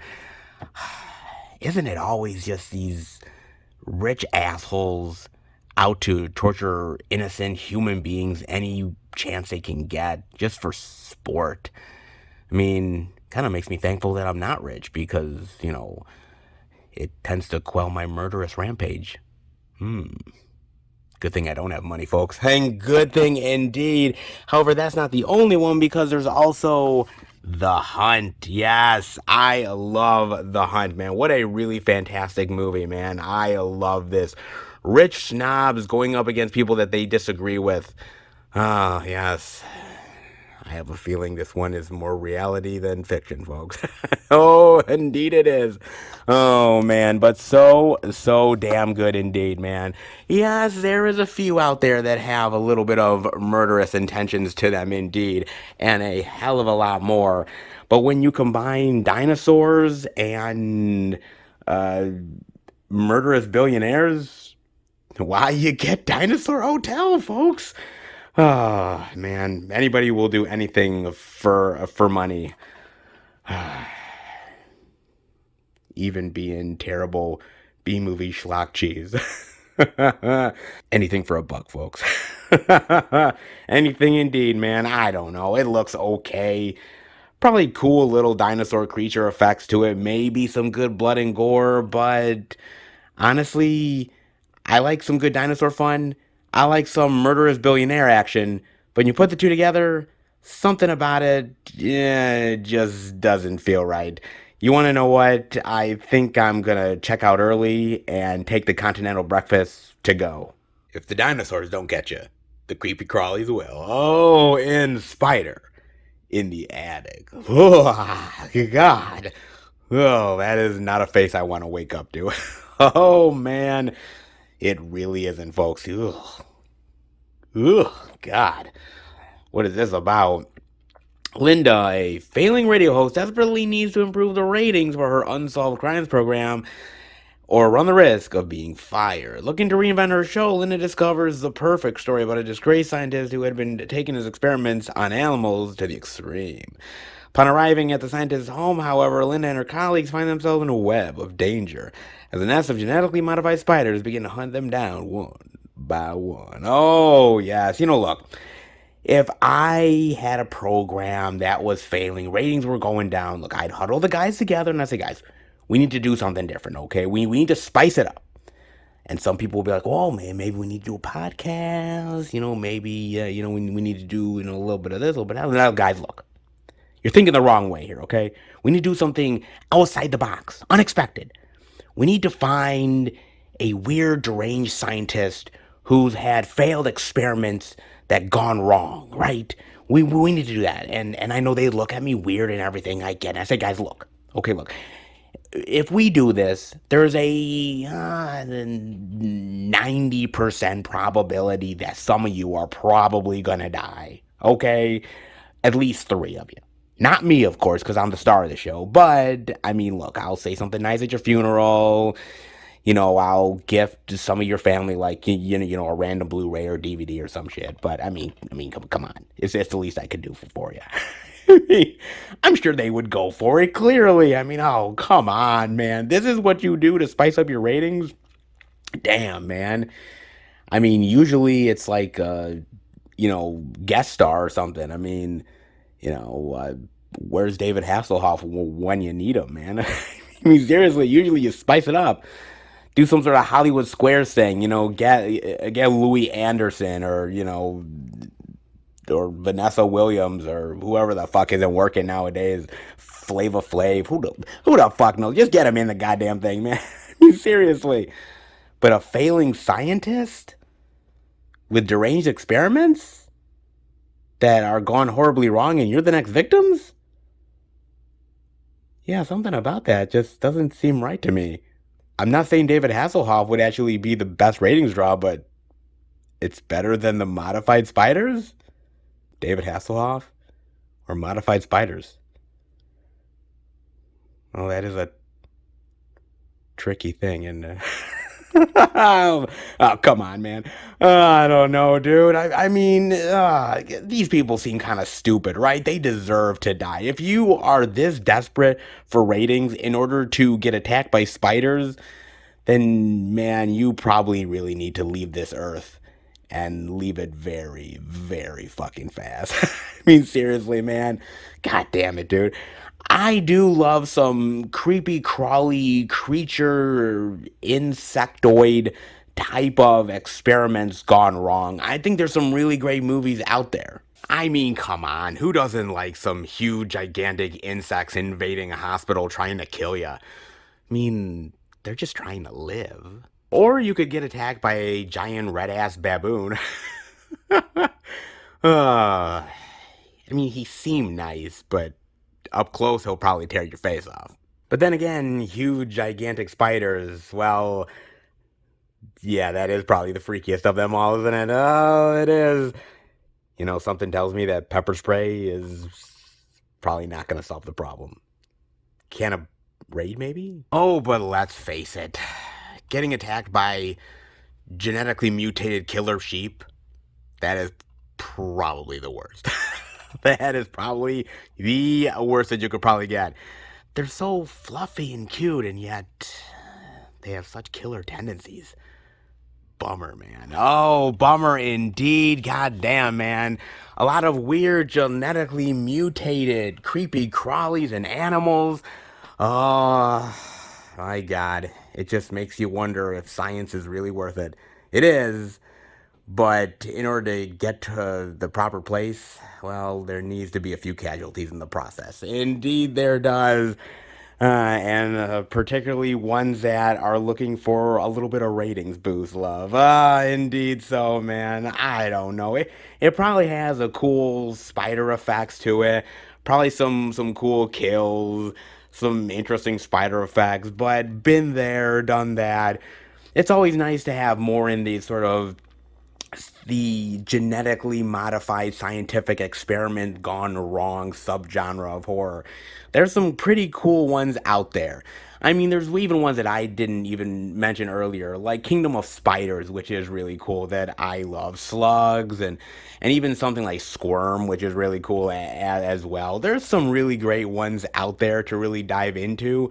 The newer ones sort of ape off of the older stuff. The older stuff is way better, but as a fan of these sort of creature feature type of flicks, this has me intrigued. I don't know about the spider stuff. I mean, I got a fly swatter, but for this big guy, well, probably gonna need a tennis racket. And even then, that probably still ain't gonna do the trick. Beware the horrors in Lantern's Lane. Oh, indeed you do. Because some legends are real. Oh, indeed they can be, baby.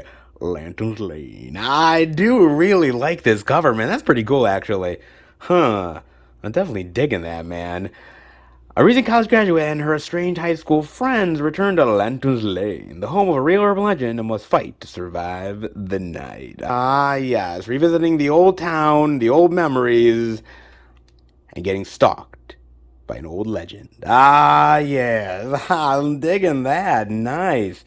Not bad at all, man. I gotta tell you, I do dig a good slasher. I do really dig it, man. Not sure about trying to do something new with the slasher, trying to create something new as far as a new killer is concerned, because it's not really easy to do that. It's hard to ape off of the classics. Like Jason Voorhees, Freddy motherfucking Krueger, Mikey Myers. I mean, come on, the classics never go out of style. Like Candyman as well. I mean, the classics are the classics, right? I mean, come on, some of them will just always be iconic. Always. Like, clearly, the Texas Chainsaw Massacre, baby. So, when you think of Leatherface, when you think of Jason Voorhees and Michael Myers and a lot of those big ones, they are the classics. They'll never go out of style. Like, if I had to say another one that's really amazing, you look at the old school Universal classic monsters, man. Dracula, Frankenstein, The Mummy, Creature from the Black Lagoon, Invisible Man. Absolutely fucking amazing, man. But it isn't easy to make new iconic horror stuff anymore. Like I said, it's sometimes easier said than done to do this. Sometimes it has happened, though. I mean, you look at something like Terrifier, which is amazing. Terrifier, absolutely, Art the Clown has become a horror icon. With just one movie under that character's belt, has literally become something that is hugely iconic and amazing. Jeepers Creepers, which is another one that really became iconic and a character that has really obviously survived the test of time and has become a character that people have really loved diving into the movies and the mythology, something that they've really dug, man. So, I mean, it's not that you can't make new stuff, it's just not that easy, because sometimes the classics are really that fucking good. I mean, think about, like, something like Psycho, man. Norman motherfucking Bates. That dude. He's fucking wicked. He's awesome, man. It's hard to make something as iconic as that. Or even if you really think about it, going back to something like, I'd say, Hellraiser. I mean, think about Pinhead, man. I mean, the first time that you saw him, even though he barely had any lines, barely in the movie, just the presence alone, like, really took you aback. Like, whoa, what the fuck is this? So iconic in such a short time span. It's hard to do that, man. I mean, there have been some that have been really good as of late. Like, I really do like the Hatchet series. I really do like Victor Crowley. I think he's a really great character. Maybe not as iconic as some of the other ones, but still really solid as well, man. So you can still do it. It's not easy. It's doable, but unfortunately, lightning really has to strike at the perfect time, man. I mean, it really honestly has to. It's an interesting concept, an interesting idea of this sort of urban legend come to life. And urban legends are really fantastic and can make for really great horror movies. For instance, as you guys would know, urban legends are absolutely fantastic, such as, oh yes, Urban Legend. So fucking awesome. I love that. Just a killer that basically kills through urban legend tales. So fucking awesome. The second one honestly isn't bad either, but the first one to me is the better one. But I love that. I mean, I love slashers. I love iconic killers. And I love the idea of unique kills come to life. I think that's really fun. I think it's scary. It's inventive. It's imaginative. I like the ideas behind it. I just wonder whether this is going to be good or not. I mean, yeah, I don't know. I mean, the mask, the killer look, doesn't really come off as iconic. And some of the newer slashers, I don't think have really been as memorable as the earlier ones from decades ago. I will say this, I do like Fear Street, that 3-part series on Netflix, which wasn't bad. I like the first 2 parts better than the third one, but I like the kills there. I like the look of the killers and the idea behind it. I thought it was fresh. It had a cool, like, sort of goosebumps slasher vibe to it, which I thought was really cool and kick ass. But not everyone does it. I mean, there's so many slasher films that come out every single year. Straight to DVD and Blu-ray ones, some that come out in the theaters. And honestly, the majority of them just don't hit very well. It's not that they're bad exactly, it's just that they just don't bring anything new to the table that some of the old school ones do, and it's kind of just lightning in a bottle. Some are able to pull it off better than others. Lantern's Lane has a great concept to it, cool name. The villain maybe leaves me a little wanting, but it has the recipe for success. But then again, homage and ripoff, it's a very fine line. Where does Lantern's Lane end up? Oh, nobody knows until they end up going in the woods to face the evils of Lantern's Lane. Good luck to you. Good luck indeed, man.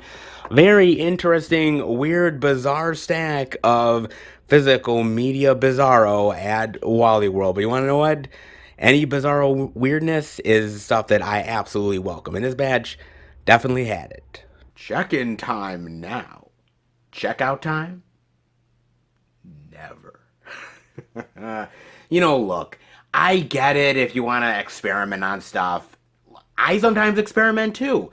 Every time my girlfriend makes a vegetarian dish, I'm definitely quite experimental. And look, it's nice every now and again to kill stupid college students and high school kids, okay? It is. Trust me, I have a few on my bucket list that I want to chop off. Maybe he's for hire? Let's hope, guys. Oh, man, look at this. Some real weird indie goodness.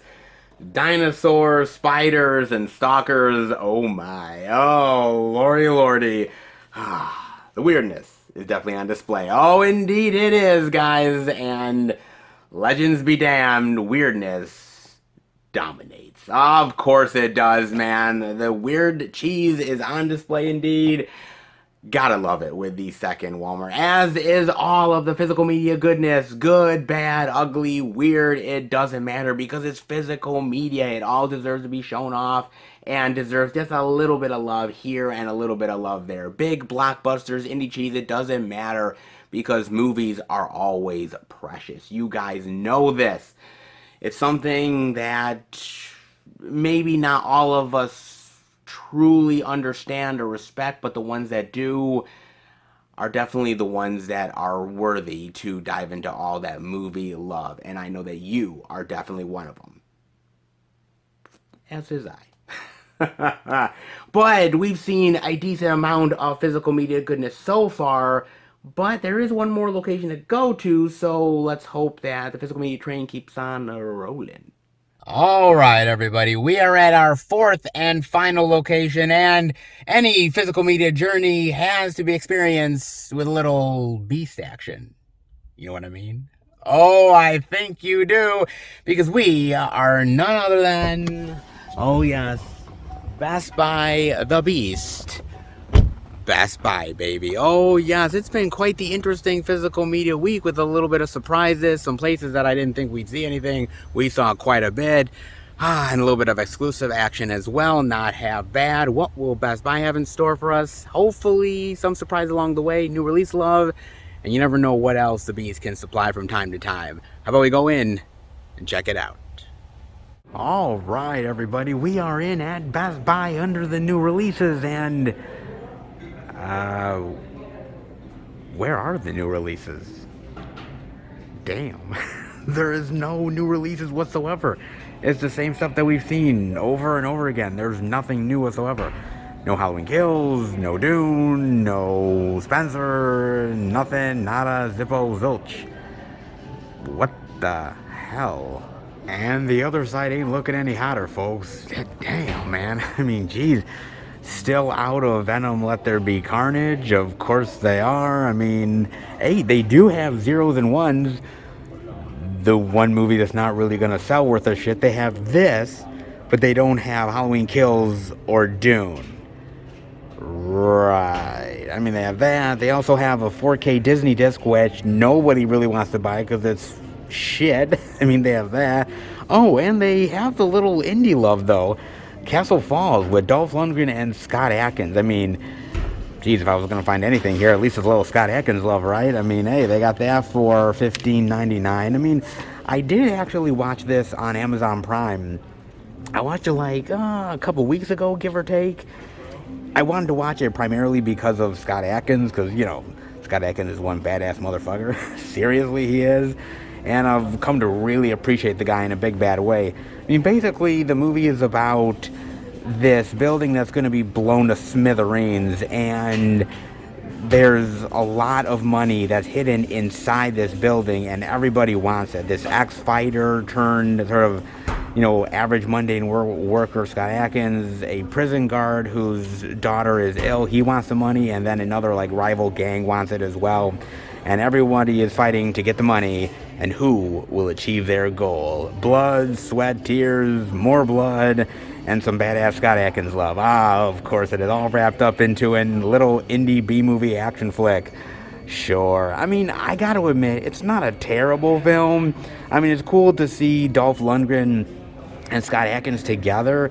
That is kind of cool. It's kind of a wish list thing of seeing two badass guys they actually appreciate in the same movie together and actually fighting one another at one point, which is kind of cool. But the movie's kind of mundane. It's terribly choreographed. I mean, the fight scene between Dolph Lundgren and Scott Adkins, right? Like, you're thinking, these are two badass dudes that have been in badass flicks, right? And they're going up against each other. They're fighting one another. That's going to be some epic, like, next level shit. And yeah, it just comes off as like, kind of average. And you're like, damn, dude, like, that fight I had in my mind was so much cooler than this fight ever was.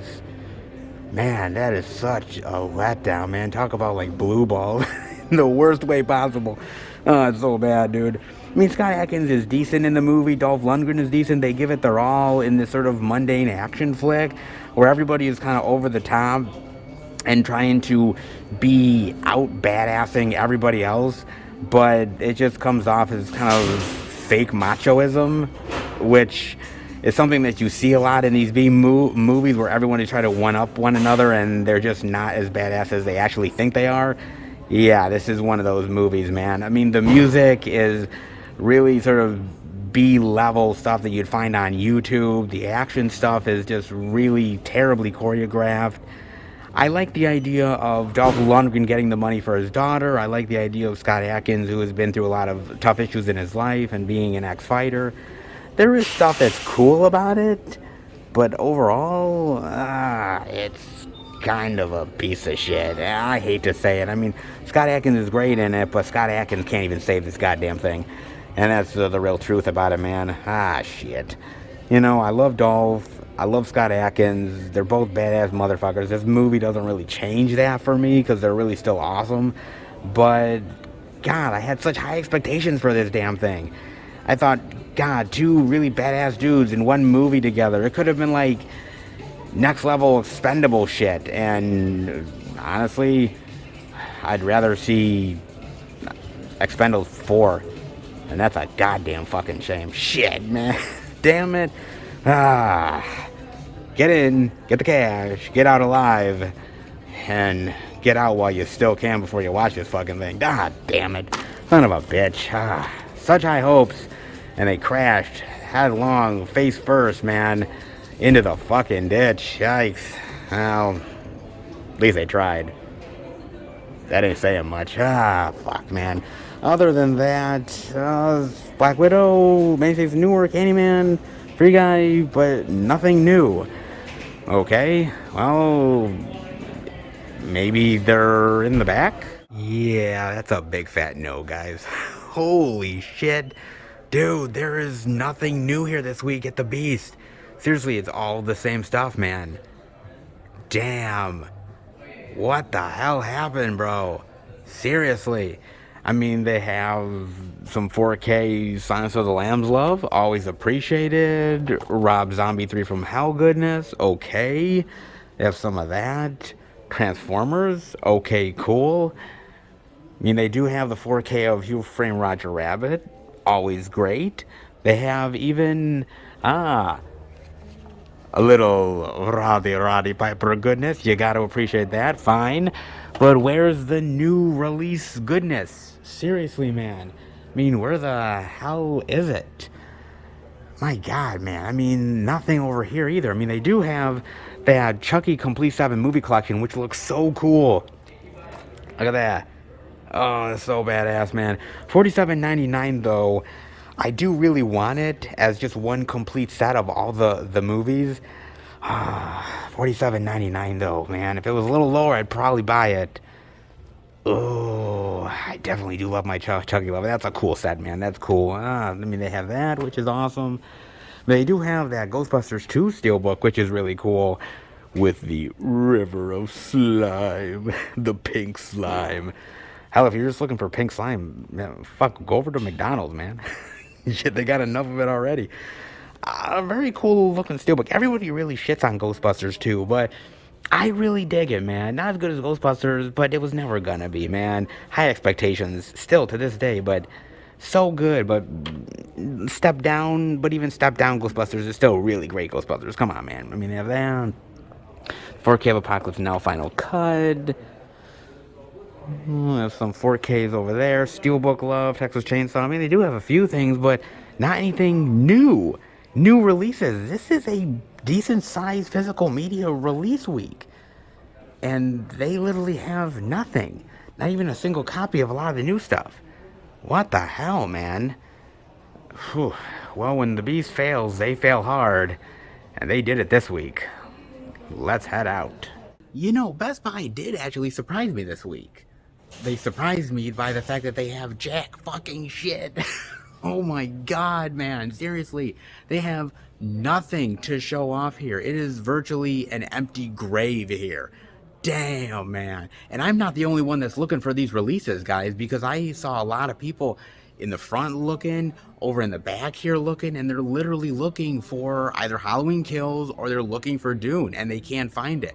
Hell, one guy that I just saw over here, he literally picked up the Arrow edition of Dune. He literally picked it up and he was looking. I was like, oh, is this the new Dune? And he's looking at it and he realizes, oh, this is not the new Dune. And he picks it up and he puts it right back down because he's expecting to find the new Dune.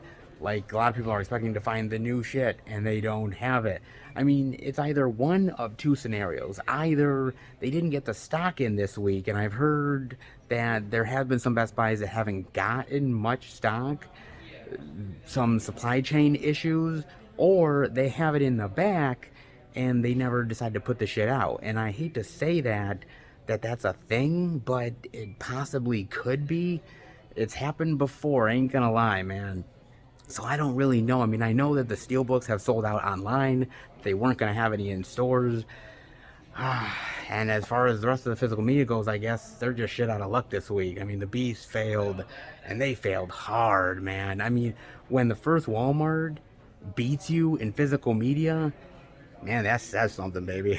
That does indeed. Not much here.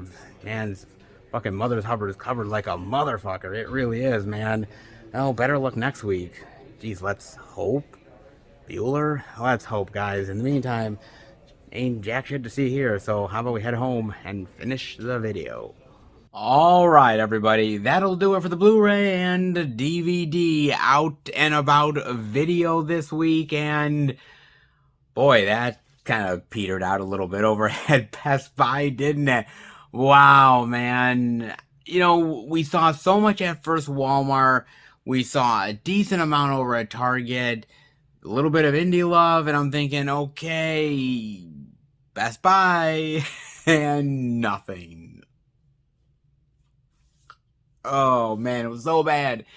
And it was kind of weird because after I had left Best Buy, I ended up going on the Best Buy website and it said that they had stock of Dune and Halloween Kills and I mean Bueller? I have no idea, man. I mean, did they have the stock? Did they not have the stock? I couldn't tell you guys, honestly. It was just kind of weird that Best Buy didn't have it.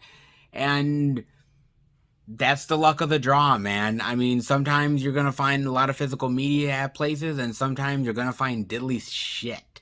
And you just got to roll with it. I've always said that the out and abouts are always very interesting because I never really know what I'm walking myself into until I'm right there, man. And this is another one of those examples of it where, you know, you have one end of the spectrum be very plentiful and then the other end of the spectrum being bare bones. And you just don't know what happens until you enter in and discover the madness for yourself. But despite some places having a lot and some places having little, there is still a lot of physical media out there, man. Indie love, new release love, exclusives, so much stuff out there, guys. Hopefully you picked up something good. If you did, definitely let me know. As far as I'm concerned, well, I got some physical media. Did you think I didn't? Come on, guys. Now, first of all, I want to give some love to Ryan, my subscriber, for giving me the Blu-ray of Caddyshack. I think it's really cool, really awesome, man. Thank you so much for this. You didn't have to, but it's a great movie. It's cool to have the Blu-ray and the classics, dude. Even these zany golf classics never go out of style, man. They never do indeed. So thank you so much from the bottom of my heart, man. Thank you for sending it my way. I truly appreciate it, dude. You rock. Thank you, brother. Seriously, you didn't have to, but it means a lot. Thank you. Awesome to have this. I also ended up getting a little love from Amazon Prime. Now, during the holiday, I got a gift card from my girlfriend's father, and he knows how I love physical media and how I buy certain things from some of these places, and so he's like, hey, let me give him an Amazon gift card. Why the hell not? And so I'm thinking to myself, well, what else am I going to spend it on but physical media? So these are a couple things that I got, and one of them, finally, speaking of Star Wars ripoffs, you gotta love this one.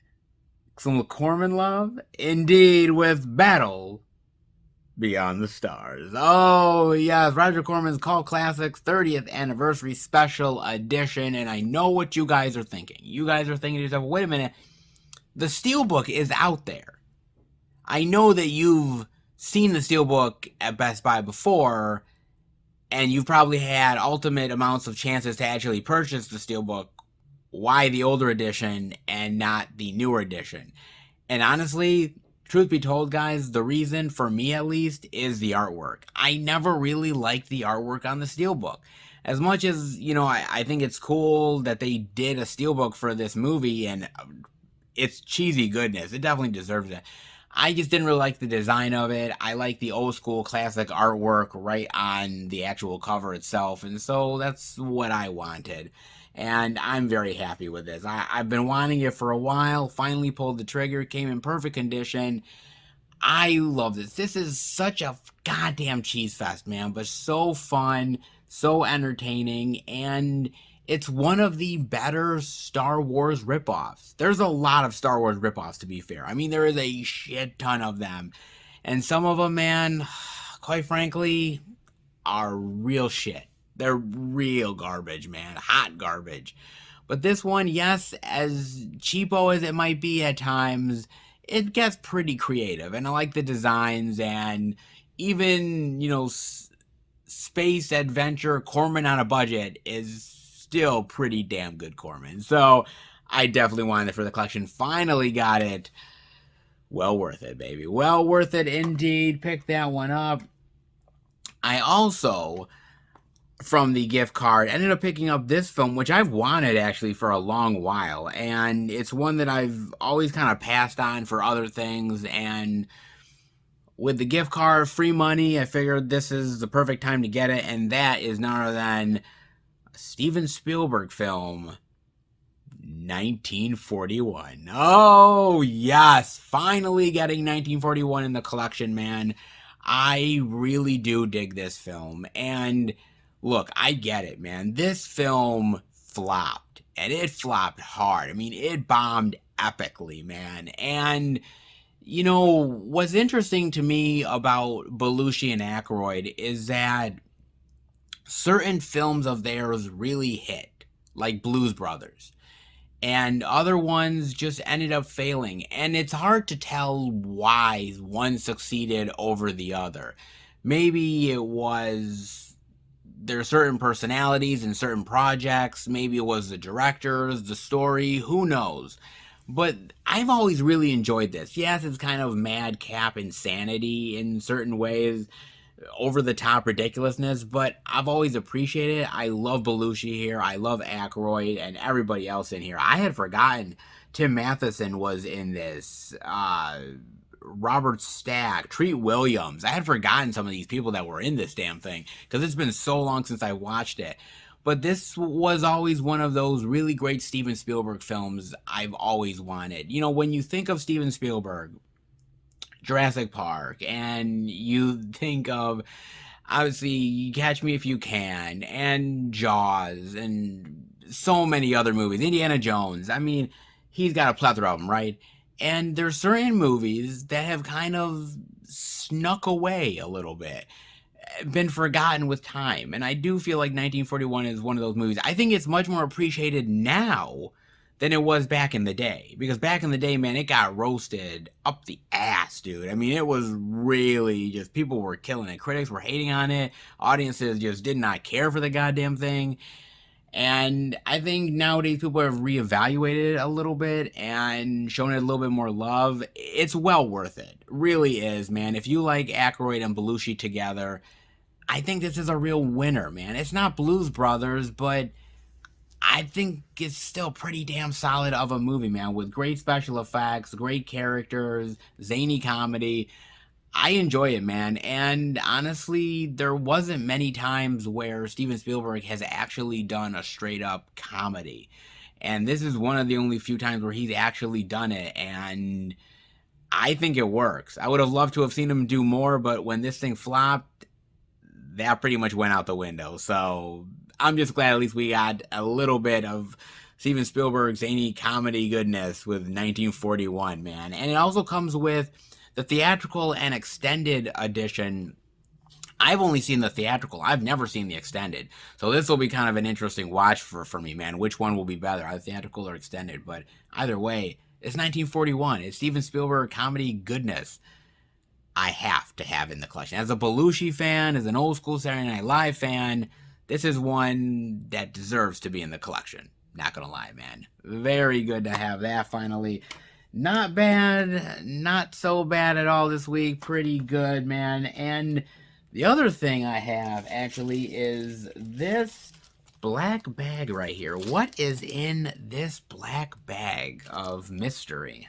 Well, two titles that I got through Orbit DVD, and you guys will not get to find out exactly what is in this bag until my Blu-ray pickle video, which will drop next month. It will show off all the titles that I got for the month of January. I'll just give you a little hint. One is a little satanic stripper goodness, and the other is a little madcap holiday craziness. Put it that way, man. Some unique indie titles definitely worth talking about, and I can't wait to do it in the Blu-ray pickup video. It's going to be really wild, crazy, weird indies, new releases, perhaps some exclusive love, horror goodness, you name it. So much really great stuff. You guys know how I roll, and these pickups will definitely not disappoint. Well, at least I hope, guys. definitely stay tuned for that one. But with a couple of mystery titles and some good old pickups, I think I did my due diligence with physical media this week. And before I let you guys go, I gotta talk about this, right? So, earlier I was talking about that Disney film that's going on Disney Plus and how streaming is becoming much more of a giant. This article tends to shed some light on that. From Slash Film, why streaming movies is more expensive than buying the Blu-ray or DVD. You don't say.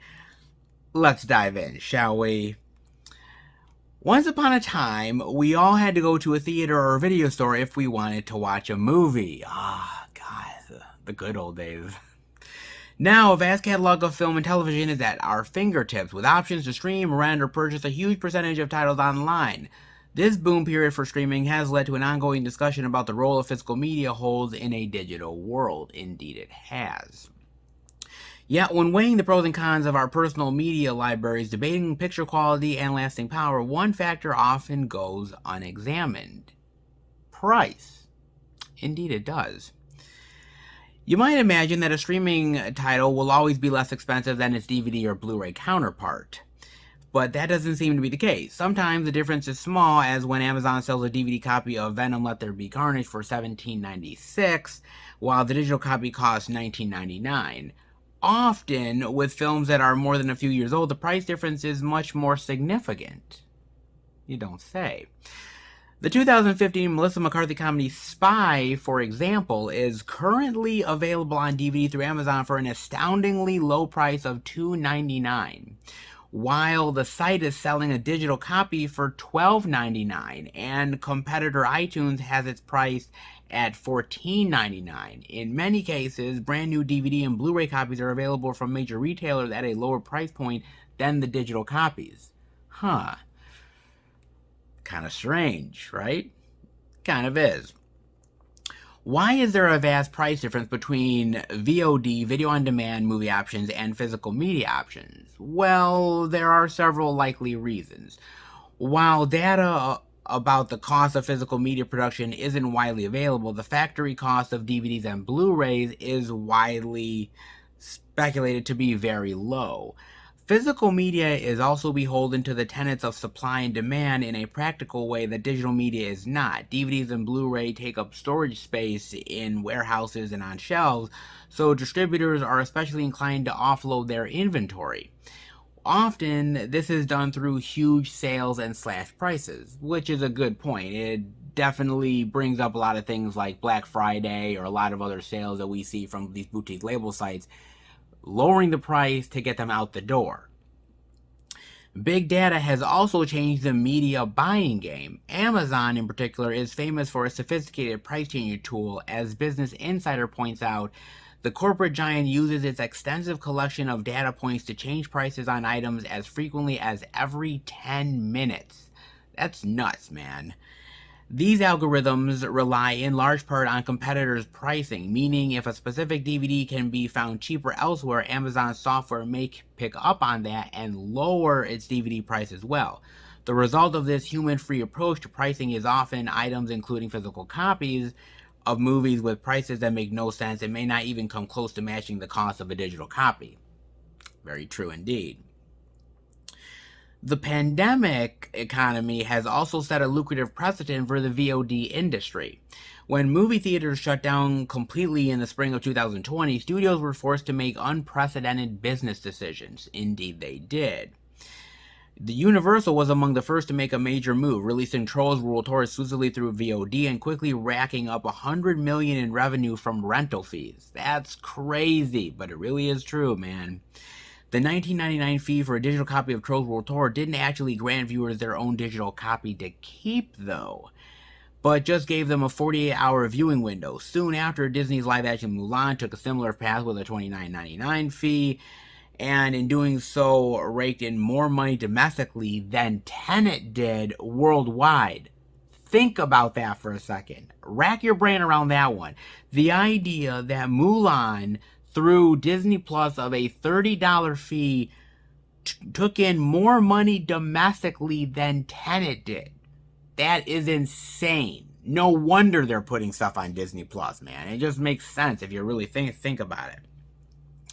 If these numbers are anything to go by, viewers who choose to purchase digital copies of movies have mostly accepted VOD prices and may think of them as paying for immediacy.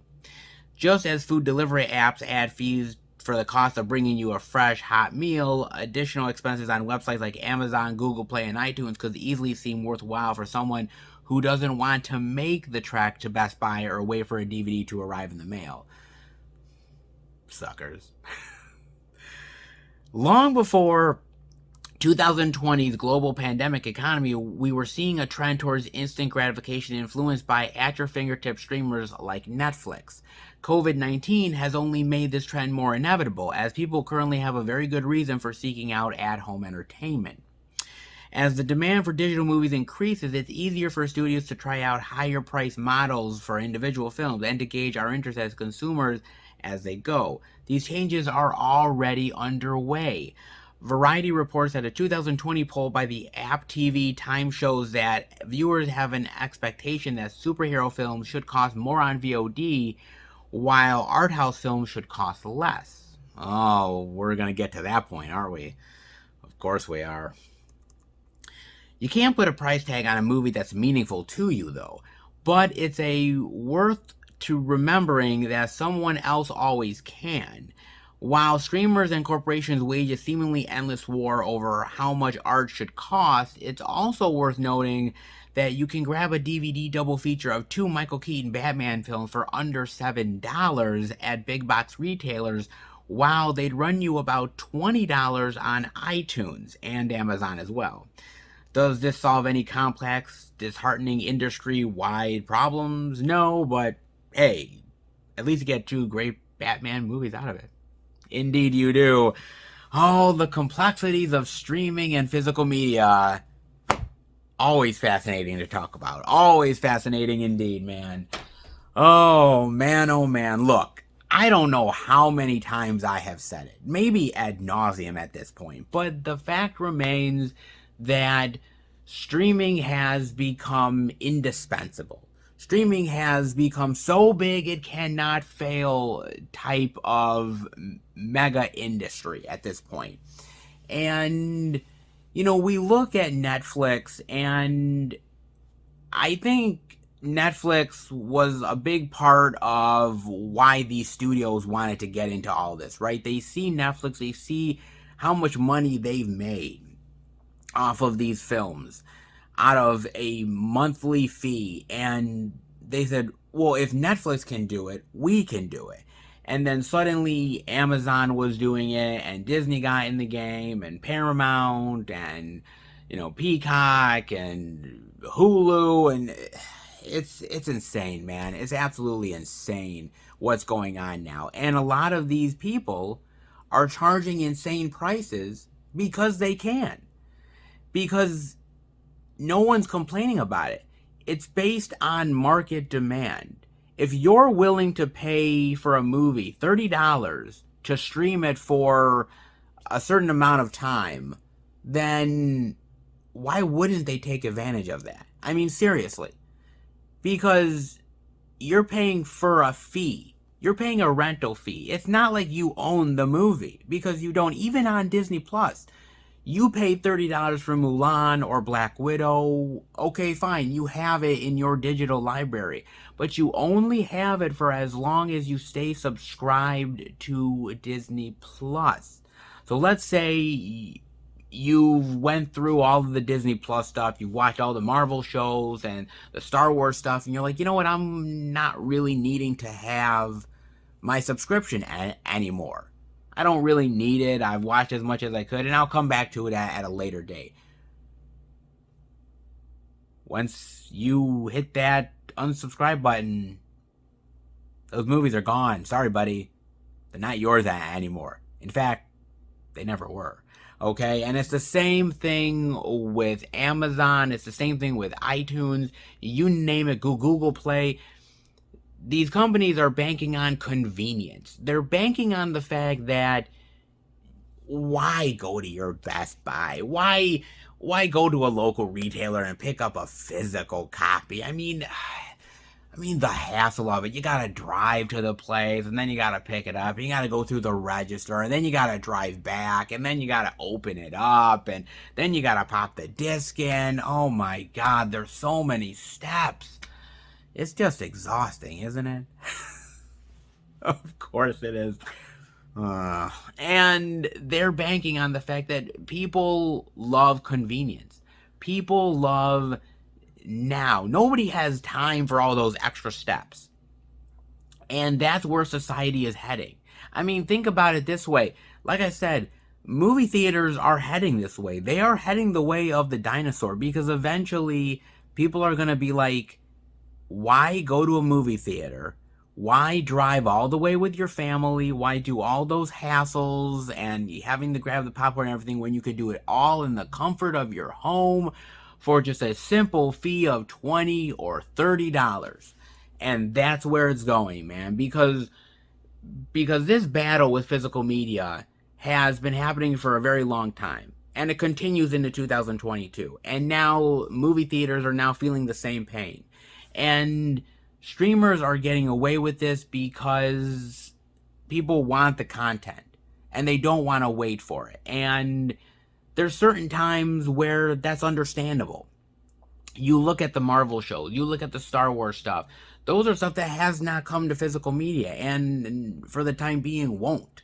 And so those are exclusive things that if you want them, you need to get them. But if there's a chance to get the physical media copy on some of these things that are on these streaming sites, I think that's the better way to go. Number one, you own the movies. You own them. They're yours. I can pick out a number of these movies, and I know that I can watch it in the comfort of my home any goddamn time that I please. I'm not subject to a 24, 48-hour window. I'm not subjected to the fact that if I cancel a digital subscription, that they're just gonna go away and I'm never gonna see them again, okay? You guys know all of this, obviously, but it bears repeating because we're living in an age where everything is so fast-paced. We're going like a freight train constantly, over and over and over, man. We're on to the next thing before that other thing even ends, man. And we're so busy in our daily lives. We've got so much going on that a lot of these companies have taken advantage of that. And streaming is one of them. They've taken advantage of the fact that you don't have time for everything, so we need to make it as easy peasy as possible for you. And the best way to do that is in order to make it digital. But if you want that comfort, if you want that exclusiveness, if you want that accessibility, you're going to have to pay for it. And that's where I think the article was very interesting, because it basically says, look, you can go on Amazon right now and you could pay a certain fee for this movie that might be $7 to $10 on a DVD or a Blu-ray, but you're going to pay double that on a subscription or a streaming thing. You're going to do that. And unfortunately, nobody gets the understanding of it. Nobody really takes the time to figure this out anymore. And I think we really need to continue to ring the bell on this. We need to continue to make our opinions loud and clear about this, because physical media is not indestructible. It's not. I mean, I think physical media will be around for a long time, but at what expense exactly? Because the more physical media becomes niche, the more high-priced it gets. And the more high-priced it gets means that people will walk away from it because they don't want to pay the crazy, insane prices. And they're going to head more to digital. And the accessibility of physical media is only as good as how much it is invested in by the studios. I mean, right now, all the studios are still on board with physical media. Obviously, Sony and Universal, Warner Brothers, Paramount, even Disney, they're still in it to win it on physical media. and rightfully so. I mean, mind you, they're very much focusing on streaming. That's the big focus, but they haven't forgotten about physical media. But there will come a time, I guarantee you, there will come a time when these studios are going to start looking at the bottom line, and they're going to say that why should we invest in physical media when the streaming could make us way more money, and if people want that movie, that particular edition with those special features, they're going to be on our streaming platform and they can get it that way instead of on a physical copy. Hell, Netflix does it already. They do it. Disney is starting to do it with all of the Marvel and the Star Wars shows, and I guarantee you that other ones will follow. It might not be a lot of stuff right now, but just you wait. I think within like a 5-year to 10-year time period, we're going to see that. And streaming is already very powerful now. Just you wait. It's going to be so powerful that I think at some point, theaters and physical media, it's going to take a bashing in a big bad way. If it hasn't already, it's going to do it even more, man. And that is why I've always said, if you are a fan of a movie, if you love a movie, if you care about it, you buy the physical media copy, because there will come a time when those physical media copies will run dry and the prices are going to go insane, and the only way that you're going to find some of these films will be on streaming, and then you're going to have to pay up the ass for that, because again, exclusivity, availability, and they know that if you want it, you're going to pay for it. Physical media is so much more important than just having, you know, a cool copy on your shelf. There's so much more to it. It's literally the preservation of cinema. It's literally the preservation of access. And that really is the truth, man, because the one thing that all these companies are doing with these streaming platforms is they are limiting the access to their own sites. And if you want it, you're going to pay for it. And physical media is almost like the last defense of that. Is the last defense of access to the way you want it. There's going to come a time when the access is going to go tits up, guys. And that's the truth. And, you know, I know it's going to happen sometime in my lifetime. I know it's going to. I don't want to see it happen, but it will happen, guys. And at that point, I want to be able to have the physical media that I love, the movies that I care about. I want to have them here so I know that I'm not always beholden to a streaming site. I love streaming, and I think there's so many advantages to streaming, but I do believe there's a lot of disadvantages, and I do believe that a lot of the consumer base out there is not really seeing the overall picture, because all they're worried about is convenience. All they're worried about is the fact that it's right at my fingertips on my TV, and if I can get it that way in a digital world, that's all I need. There's so much more factors to it, and unfortunately, you and I understand that, but unfortunately, it'll be too late before a lot of the other consumers realize the same thing. So just go in knowing that physical media is not, you know, something to just ignore. It's something to really cherish, and it's something to really hold on to, because it's that important. In a digital world that's being overtaken every single day, having a physical copy is way more meaningful than you might think it is. Truly, it is, guys. I mean, you gotta let me know what you think about this. I love streaming, but I do feel that physical is extremely important in a world where access is dwindling. Physical media is truly the last defense. Let me know what you think about that, guys. I'm dying to know, but I hope you enjoyed the video. If you did, definitely give it the thumbs up. If you're new to the channel, welcome. Check out the other Blu-ray and DVD out and about videos that I do, movie hunting, movie reviews with my friends, live streams, and much, much more. If you are a lover of movies and physical media, hit subscribe, become part of the Film Fan Nation. I want to thank you guys out there, my great subscribers. We're like a big movie-loving family. You guys give me great feedback, watch the videos, really support the channel, and I am so grateful. I truly am grateful to each and every one of you to go out of your way to do that. It means the world to me, way more than you can ever possibly imagine, man. Thank you so much for all the love that you give me, and hopefully I give the love right back to you. So thank you so much. So definitely subscribe if you haven't. Hit that notification bell so you'll be notified every single time that I make a video. Also, keep updated with everything I'm doing through Instagram, Twitter, and Facebook. Film Fan 108, keep updated with everything I'm doing, plus special pictures and videos I do from time to time on social media as well. And if you want to send the channel any movie-related goodness, you can do that. The P.O. Box is in the description below. It is not expected, but it's definitely appreciated. You guys have sent some amazing things, and I cannot wait where the P.O. Box adventures take me next. So if you are interested, definitely send us some movie goodness. And I guess that does it for a very unique and interesting out and about journey. Quite interesting this week indeed, and more adventures ahead.